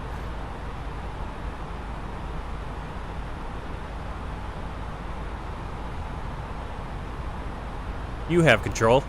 I have control. Alright, so we got that airport weather. We've been doing all this stuff we should have been doing while he had control. I'm going to go over on my other screen here and hit the calculator. We're going to be coming in runway 10. Calculation, it's calling for config 3, so we're going to go flaps 3. Approach speed. Now, on the calculator, it's got the approach speed way higher at 140 knots, so I'm not sure why.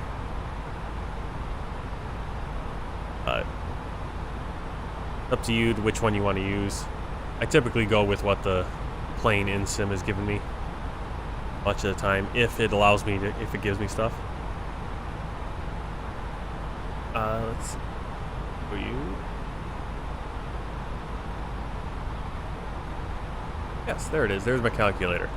So this is called BAS Airplane Toolbox. It's got a lot of calculators for a lot of different planes, which is why I use it now.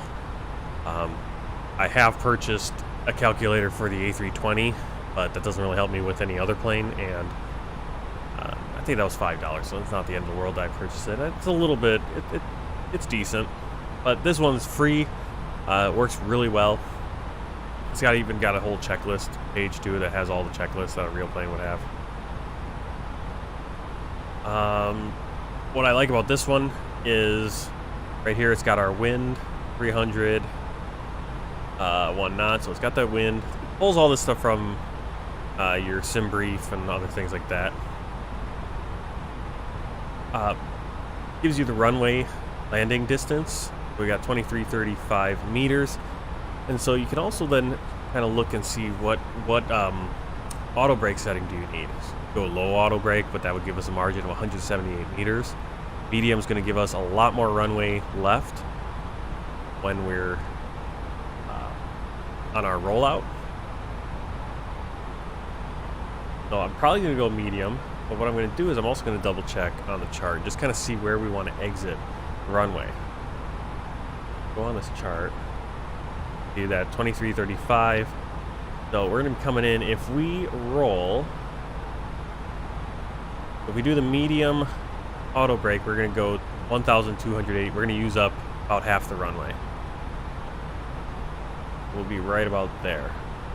So if all goes right and we have the medium auto brake, we should be able to exit the runway right there and not have to double all the way back. We could, now we're not allowed, I don't think we can use max. And of course we do have the reversers. I'm not sure, I think that calculator does take use of the reversers as well. I'm gonna go medium auto brake. We'll set that right now. We've set up the MCDU. Go on the radio nav page. That's been cleared.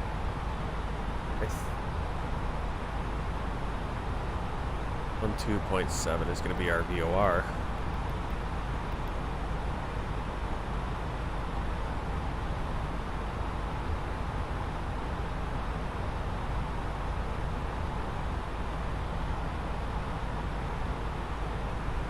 On that.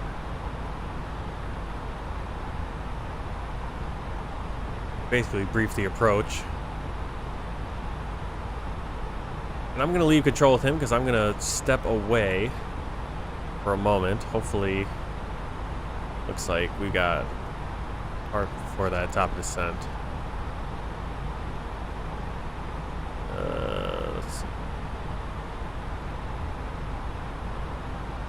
All right, 30 minutes to top of descent, so I got time. So I'm going to step away. I got to use the bathroom. See if I can ask the cursor for something.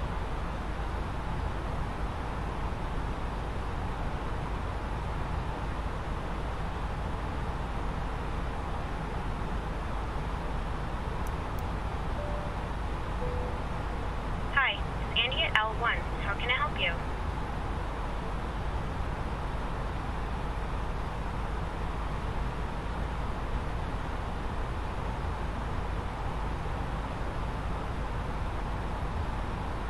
Please come to the flight deck. I don't think that's actually gonna. Yeah, so some of the calls we can do. We do one coffee, please. One tea. Let's do that. Some lunch, please. Okay, I'll bring them up in a minute. That's pretty cool. So yeah, if you want to make that call, you can go aft. That's pretty cool. And again, Hi guys, here are the crew meals you asked for. Enjoy. That's so cool. Yeah, that's pretty cool. What I really need is I need the flight attendant to come up here, sit in my seat, and let me go and run to the restroom. That's what I'm going to do. I will see you in just a bit.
Alright.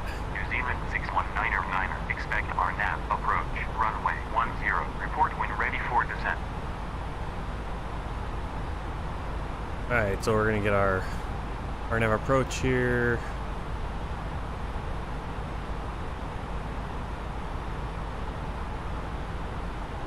New Zealand 619er, expect India Bravo Victor Oscar November, RNAV approach, runway 10, report when ready for descent.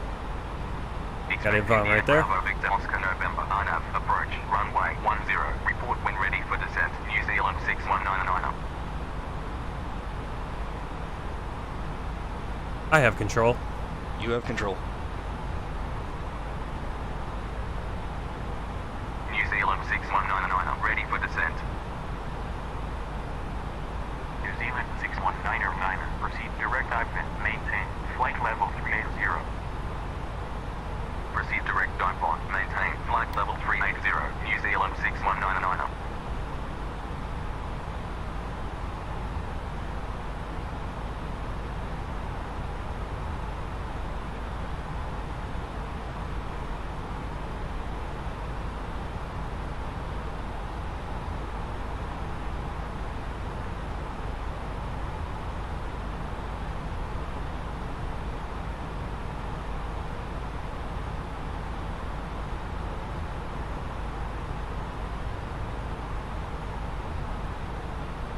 Alright, so we got a top of descent coming.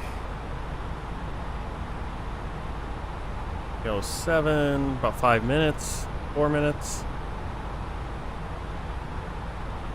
And then we'll be into Ivon.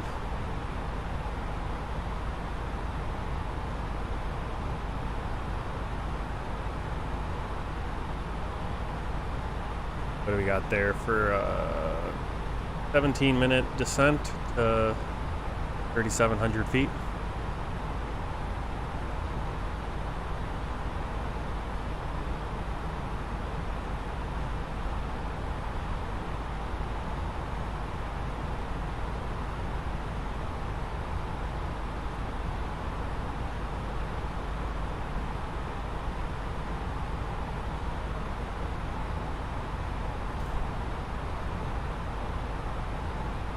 Hey, Werefon. Sorry, I was out of the cockpit.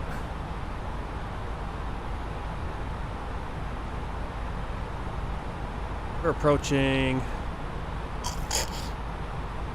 the top of descent here in the next 3.5 minutes. New Zealand 6199. Actually, we got our descent right now.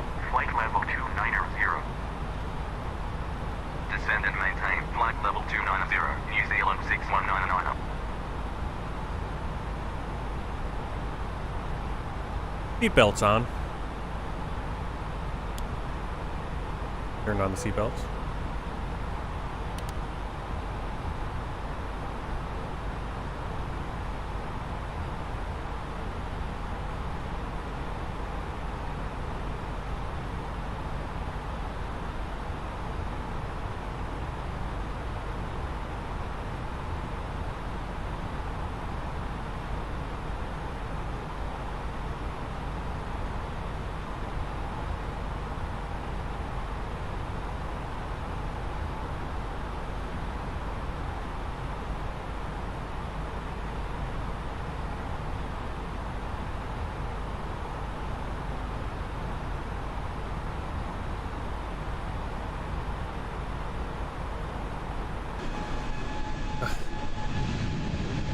I really do love how that camera just flips completely over. You're on your flight long enough.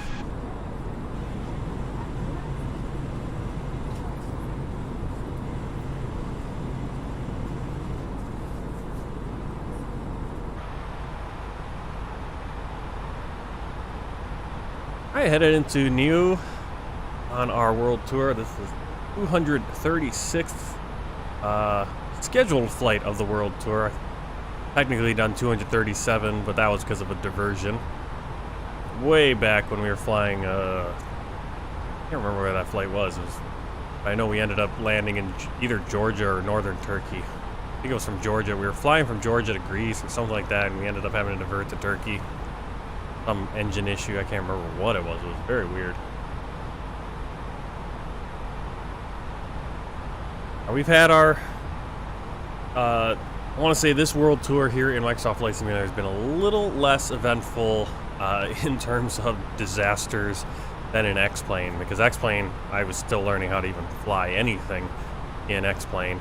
I've got a pretty decent handle now, but even just recently we had, I think flying into the Cook Islands actually, we had to do a go-around, and we actually had to do that flight twice because we did a go-around, and for some reason on the go-around, retracted all the flaps, speed was good, landing gear was up, everything was good, and the plane just fell out of the sky. I just lost all thrust, lost all the engine. The engine just bailed out on me. I don't know what happened. The auto thrust or something went wonky.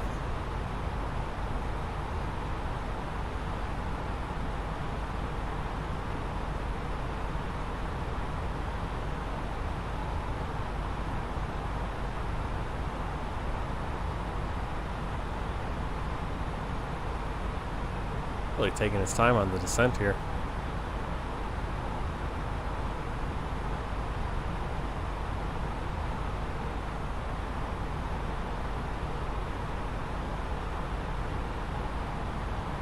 Yeah, I always, every once in a while, I'll go on Quora, and I'll kind of chuckle at people asking different questions, and yeah, sometimes you got to be have some grace, right? Because not everyone's doing flight simulators or are real pilots, obviously. And that's why they're asking the question. And they see like a picture of, they see the picture of an old cockpit from back in the day, like an old,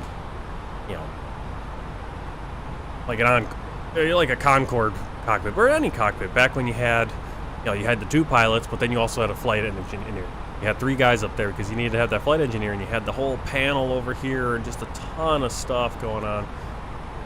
And people are like, wow, how can these pilots fly these complicated planes with all these dials and switches and knobs and things? It's amazing. And it was interesting, one of the pilots that answered, or whoever answered, had the side-by-side picture. It's like, oh, here's, are you thinking of this cockpit? Because here's the same plane, or the same kind of family of planes. Here's a 737 from the 70s, here's a 737 from now.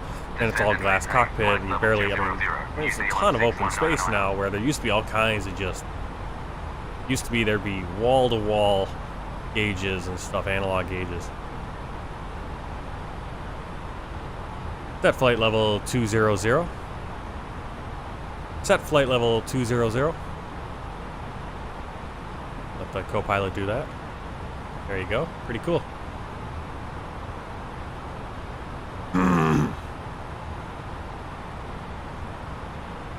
Alright, so there's the green dot now, so we're starting to descend a little bit more rapidly. See, we're gonna pass the Niue on the right side for a left traffic pattern to runway 10. Probably right over there where those clouds are.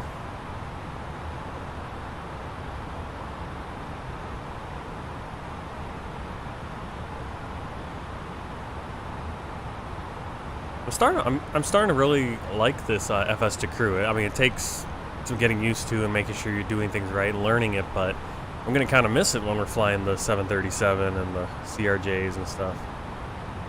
But we're going to get a few, to kind of give a preview on our flights coming up. Next flight, we're going to be Air New Zealand, about a 3-hour flight from here Niue International Airport to Auckland International Airport in New Zealand. We'll be finally getting to New Zealand. Right after that, we're going to be flying out to New Caledonia, Noumea La Tantota International Airport. That'll be about an almost 3-hour flight as well on Air Caledonia International, Air Calin, again in the Airbus. So we're going to have New Zealand, an Air New Zealand, and then 3 Air Calin flights in the Airbus. So we're going to get to fly with this FS to crew the next 4 flights, which will be nice. Then we'll be jumping into the 738 for a couple flights, which I love that plane. Unfortunately, I don't have FS to crew for it, and we'll see if I splurge and buy it, but I'm trying to save money right now, not spend money. Then we'll have 3 flights on Virgin Australia in the A320, so we'll get to fly that some more. I think probably the way my schedule's looking, and I've plotted it out, probably sometime in July we're gonna have a string of 5 ATR 76 flights. So we're gonna be in the new ATR 76 that came out recently. Actually, you know why we're descending so rapidly? It's because we didn't go on managed descent. He changed it to 20,000, but then turned off the managed descent. That's what's going on there. Not a big deal. I was wondering why. Why did it decide to... Why are we under the green dot? Well, I'm looking forward to flying that ATR with you guys. I need to fly it a lot more. I did a flight from Fort Lauderdale down to Key West for my first try doing it. Got to the point in the checklist where I had to do the flight control check, and the flight controls weren't moving. I'm like, what the heck's wrong with it? I couldn't get the yokes to move. And it was because I still had the flow restrictor on, or whatever it is, the gust restriction, gust lock, which can't do anything with your yoke if you have that on. But the way he had the checklist, and he was doing his the tutorial, he didn't talk about turning that off, but he also didn't, I don't think he did a flight check test at that moment where he had it in the checklist. And it doesn't work at that point in the checklist because you haven't turned off the gust lock yet. So, like, okay. Really nice about this FS Flow. The FS Flow, going back to not FS Flow. Yeah, no, FS to crew, right? FS to crew. What's really cool about it is that he'll turn on your clock here, which I always forget to do, but also hits all those lights and everything when you need them. Now remember, our transition altitude is 11,000 feet.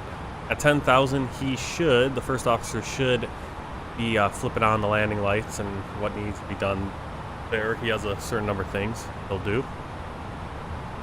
He'll go landing lights on, rain on the ND, and pack signs. Descend and maintain flight level 110.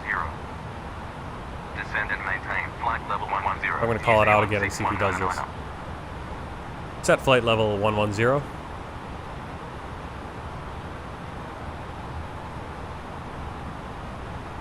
Managed descent. They'll flip that on, so there you go.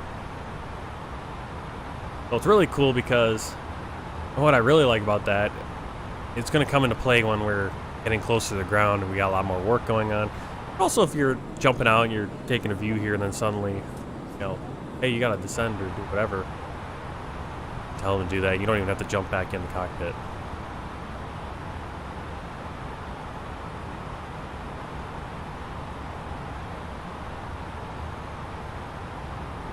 Keeping an eye on here. Ibvan, about 3,700 feet we're looking at. We got 47 miles to go. Cabin crew, prepare for arrival.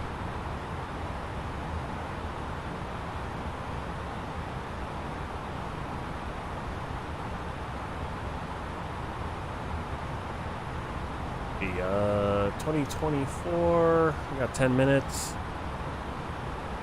Here with this.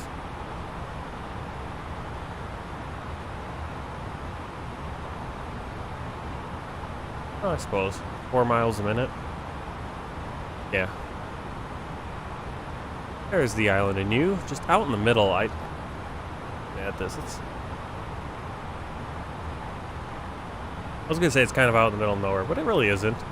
Cook Islands are further out, middle of nowhere, right between. There's lots of islands everywhere. Niue is kind of just its one little solo island that is its own principality. Get a little bit more information on Niue while we're descending. We got a little bit of time. Niue, there. I think that's what it is. Okay. If I know my IPA properly.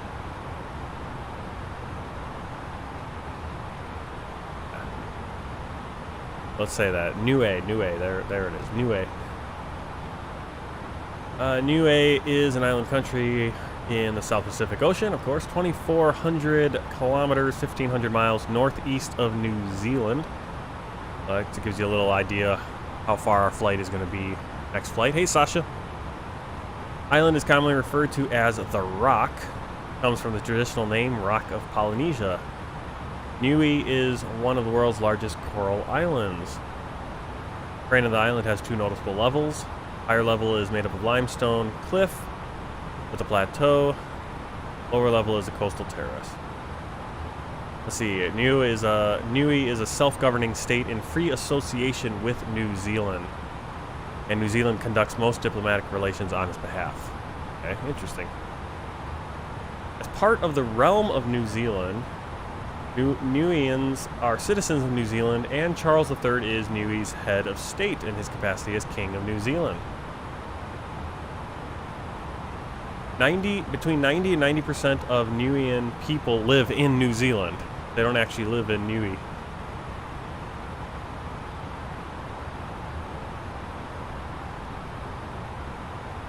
Not a member of the UN, but it is recognized as a freely associated state. Treated as independent when it comes to international law for purposes of international law. So it's kind of this. It's independent, but it isn't. It is, but it isn't.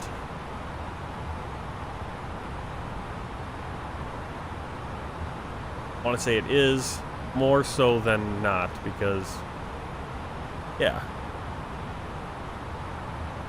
it's independent, but then it's associated with New Zealand in the sense that it gets to have New Zealand citizenship, and New Zealand basically takes care of its diplomatic affairs. So it's a very interesting little situation there. Total area is about 100 square miles. Water percentage is negligible. Yeah, because not a lot of water on the island itself, but it's surrounded by island. There's the airport at our, what would that be, about 10 o'clock, 11 o'clock? See the lights starting to go. We're coming up on the transition altitude.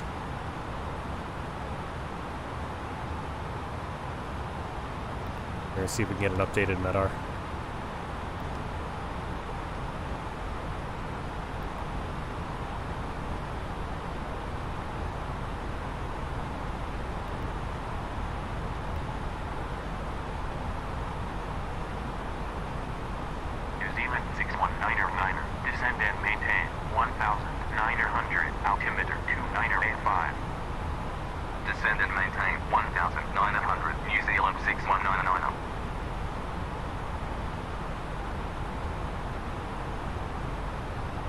Set altitude 1,900.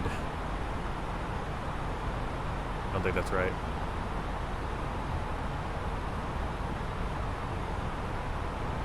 No. Checked. We just check.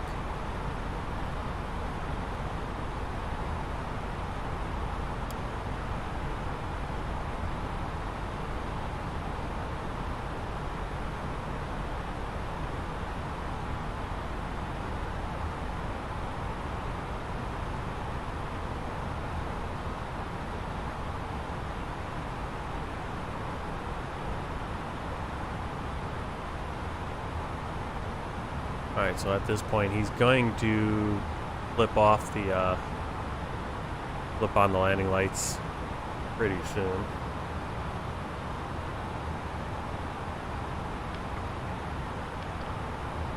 We're going to turn on constraints.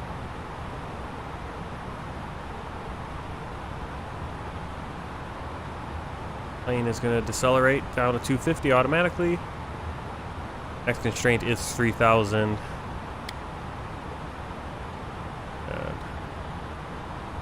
Make this descent in time. Seem to be doing all right, but then we hit this point, and now we're kind of in trouble. Unfortunately, speed brake does not want to work in this A32NX anymore.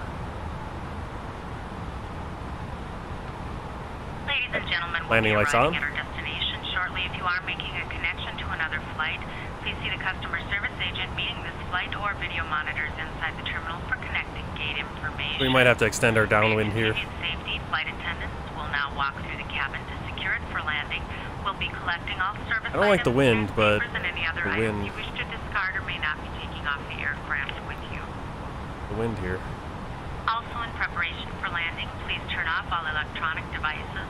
Stow these devices and all other carry-on items. Alright, we've got no Please use wind. caution when opening This is a overhead little bit bins more of recent items too. we have shifted during 17 our degrees flight. for our temperature. Please stow your tray tables and return your seats to their upright position and check the security of your seatbelts. We will be landing shortly. Thank you.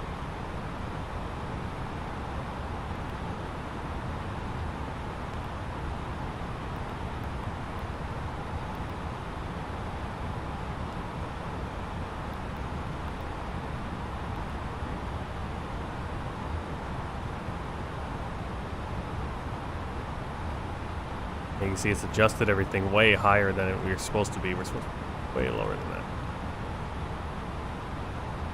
We're gonna have to extend that downwind.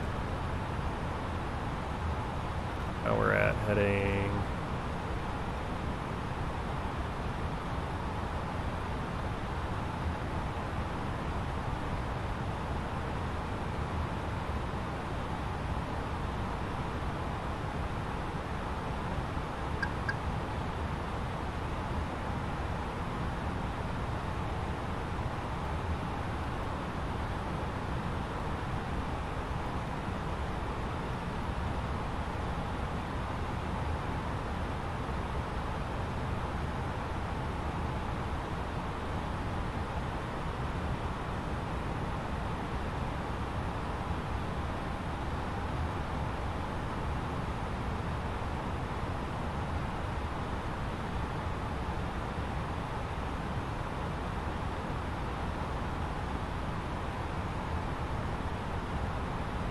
New Zealand 619er, proceed direct Megate. Proceed direct Megate, New Zealand 619er. I would love to, but we do need to extend this downleg so we can, or this downwind so we can get to our altitude. Because we want to be at 3,000 in Megud and well above that.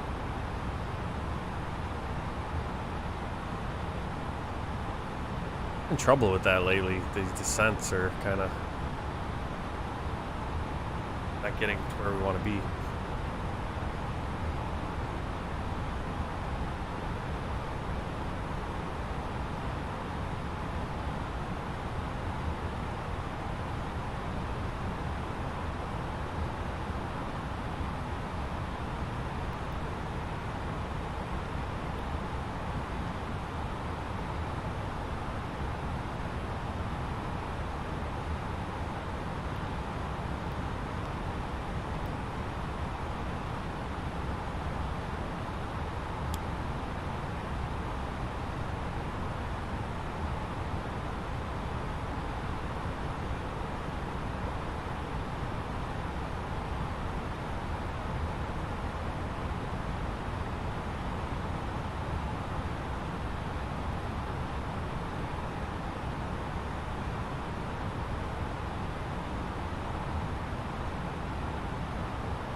Approach checklist.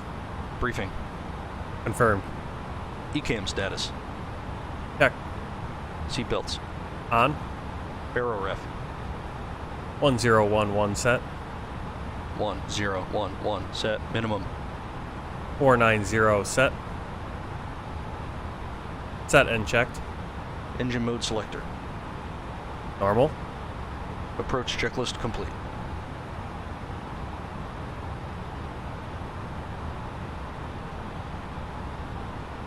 Okay, head down to 200.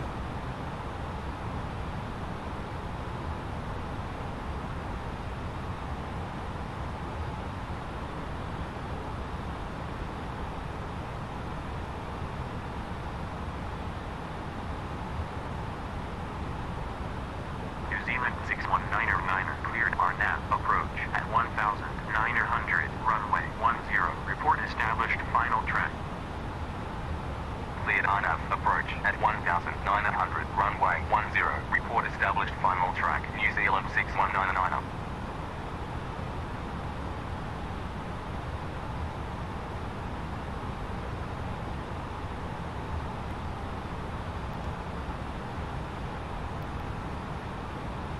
Alright, approach mode is set.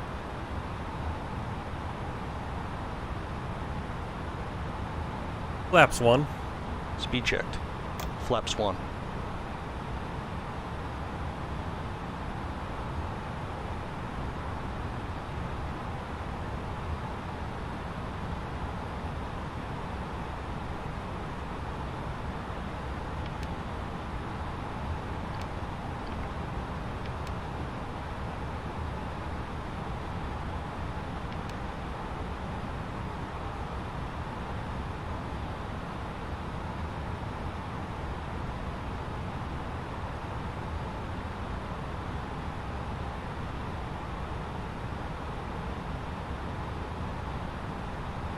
New Zealand 6199 established on final track. New Zealand 6199. 1,000 to go. Approach. Continue approach. New Zealand 6199. Flaps 2. Speed checked.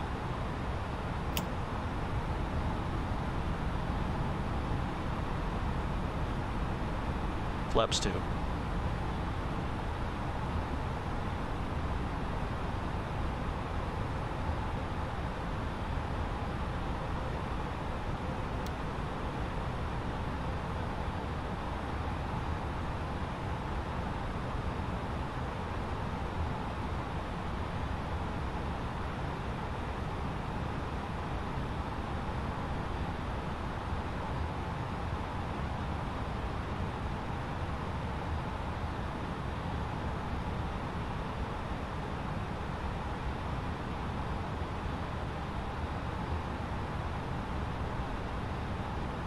Gear down.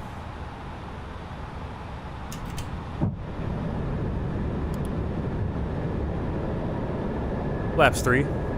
Speed checked. Flaps 3. Gear down. 2,500. Radar altimeter alive.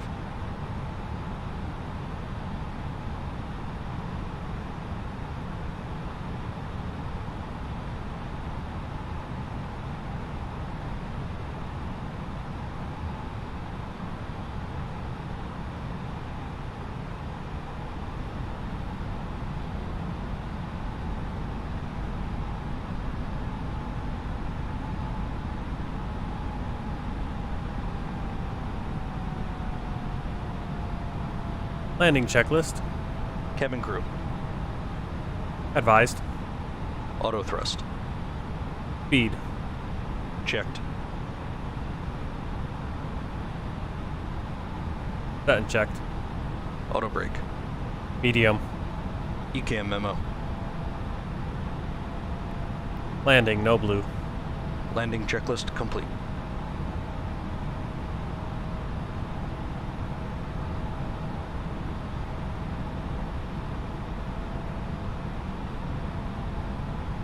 Alright, we'll see if this works. Doesn't, well, I'll bring it in manually. Should go into a glide slope. Go 3 degree here. Once we pass this constraint.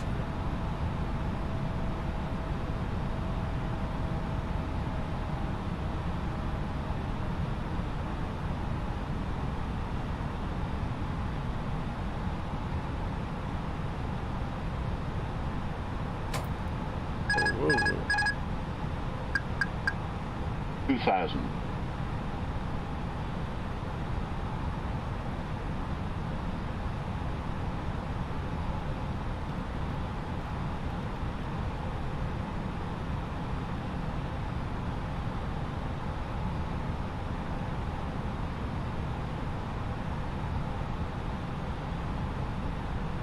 Flaps full.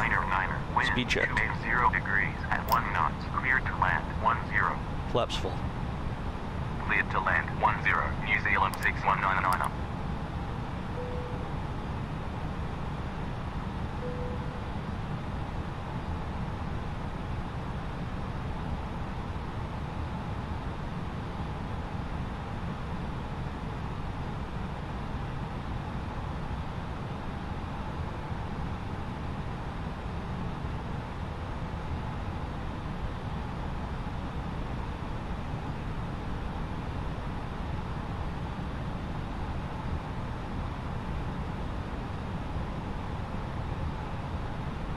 1000.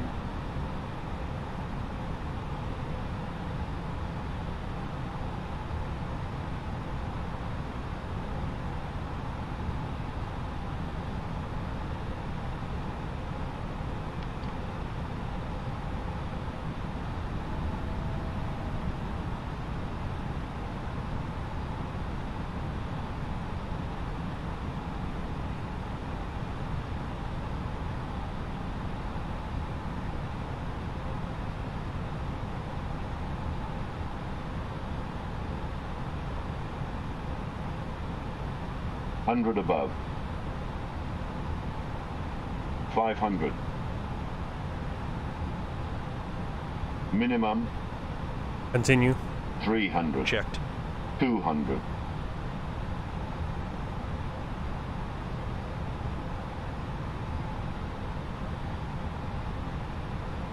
100.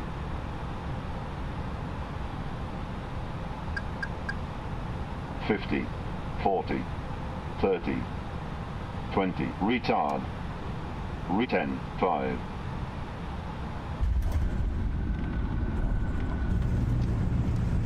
Spoilers. Reverse grain. Decel.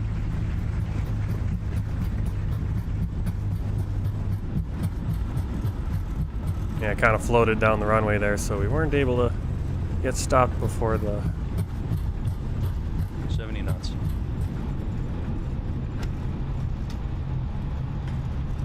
or the taxiway, but that's all right.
After landing checklist.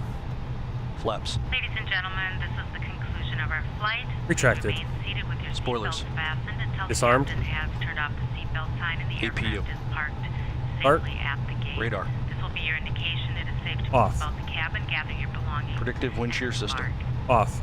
We'd like to thank you for flying After with us landing today. checklist We complete. appreciate your business and hope to see you again on a future flight.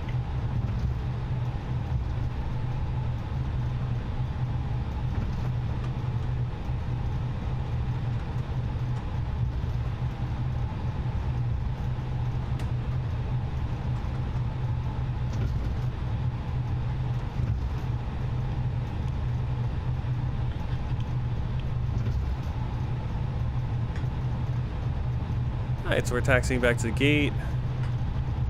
Hold a few.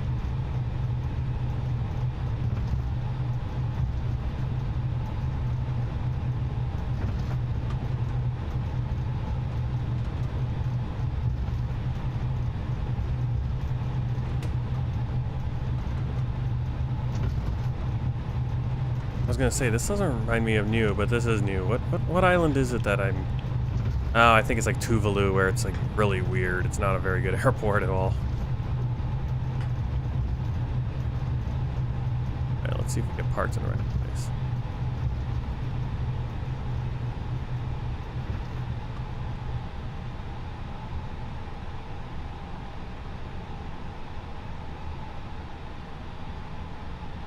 Can't keep going. The runway.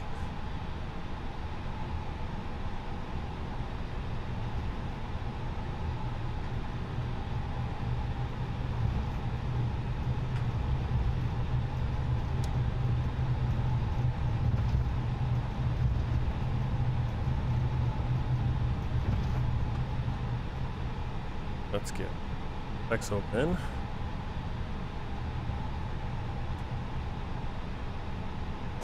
Oh, never mind.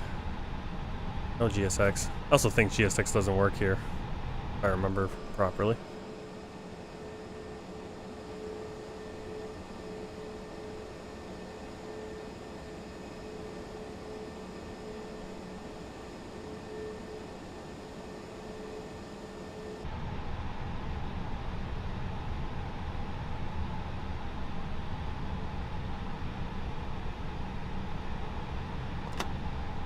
Taxi light off. Taxi light off.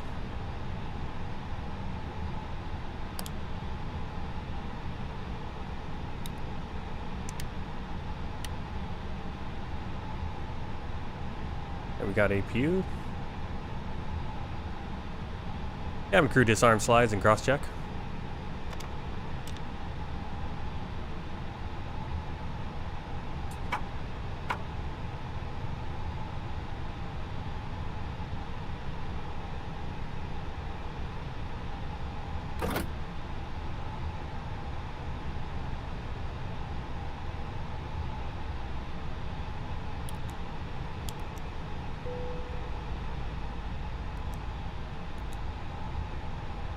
Alright, you can see him turn off those fuel pumps.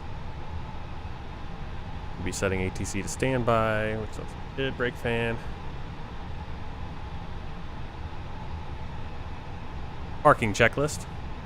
APU bleed. On. Engines. Off. Seatbelts. Off. Exterior lights. F logo on. Fuel pumps. Off. Parking brake and shocks. On. Parking checklist complete.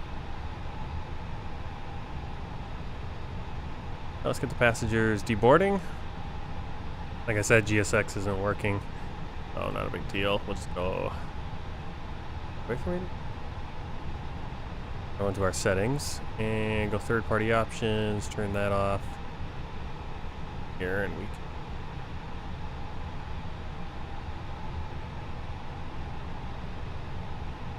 can deboarding.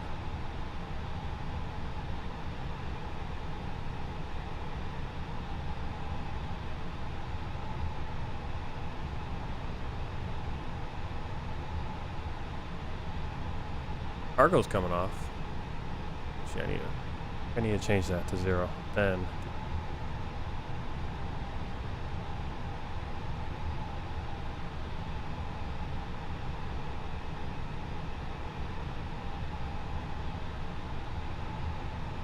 the seats start to open up. Yep, there they go. You can see that our flight envelope here, our load envelope, everything. It'll take about 11 minutes. Totally fine.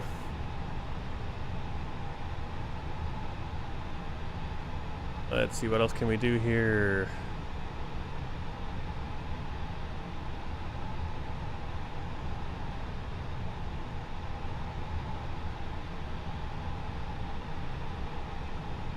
Securing the aircraft checklist. Adheres. Off. Oxygen. Off. APU bleed. Off. Emergency exit light.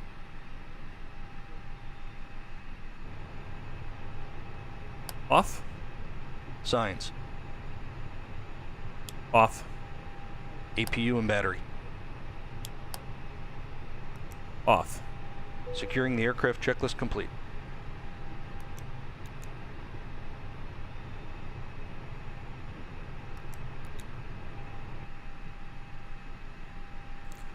Hey, and that's how it's done. I guess. Anything else? Perfect. Pretty cool. So that's FS2 crew. In the background there, you heard the first officer doing things. Yeah, I might have to pick it up for the 737 at least, if not the CRJ as well, and the ATR. But it gets pretty expensive because it's like about $20 at least each.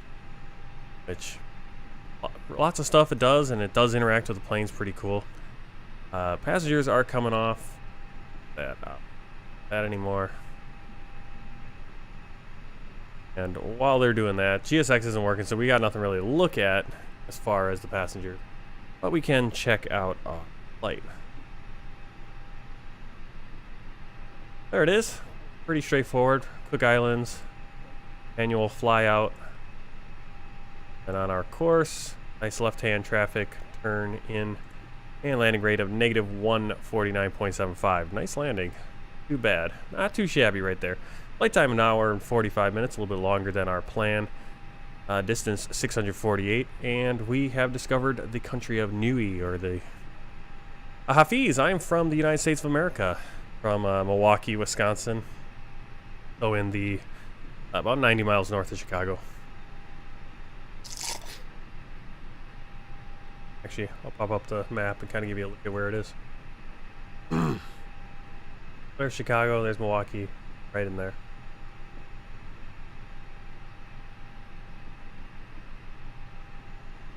Alright, let's take a look at the world tour map. Set up.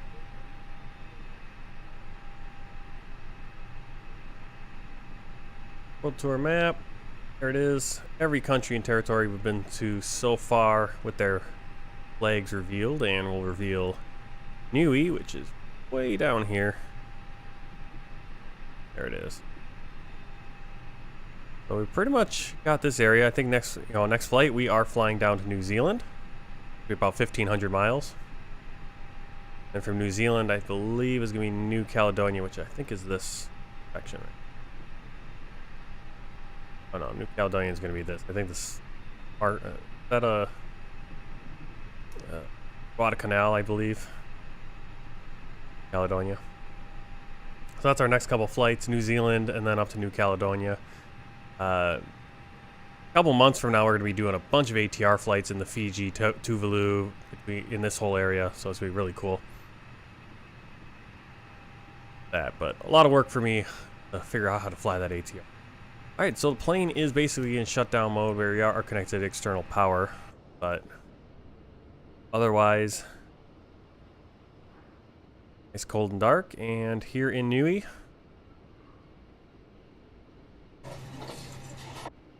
passengers are still deboarding, but GSX Pro isn't working, so we can't see the passengers. Beautiful, beautiful island here. Most people from Niue actually live in New Zealand. About 95% of the Niue population lives in New Zealand. Interesting.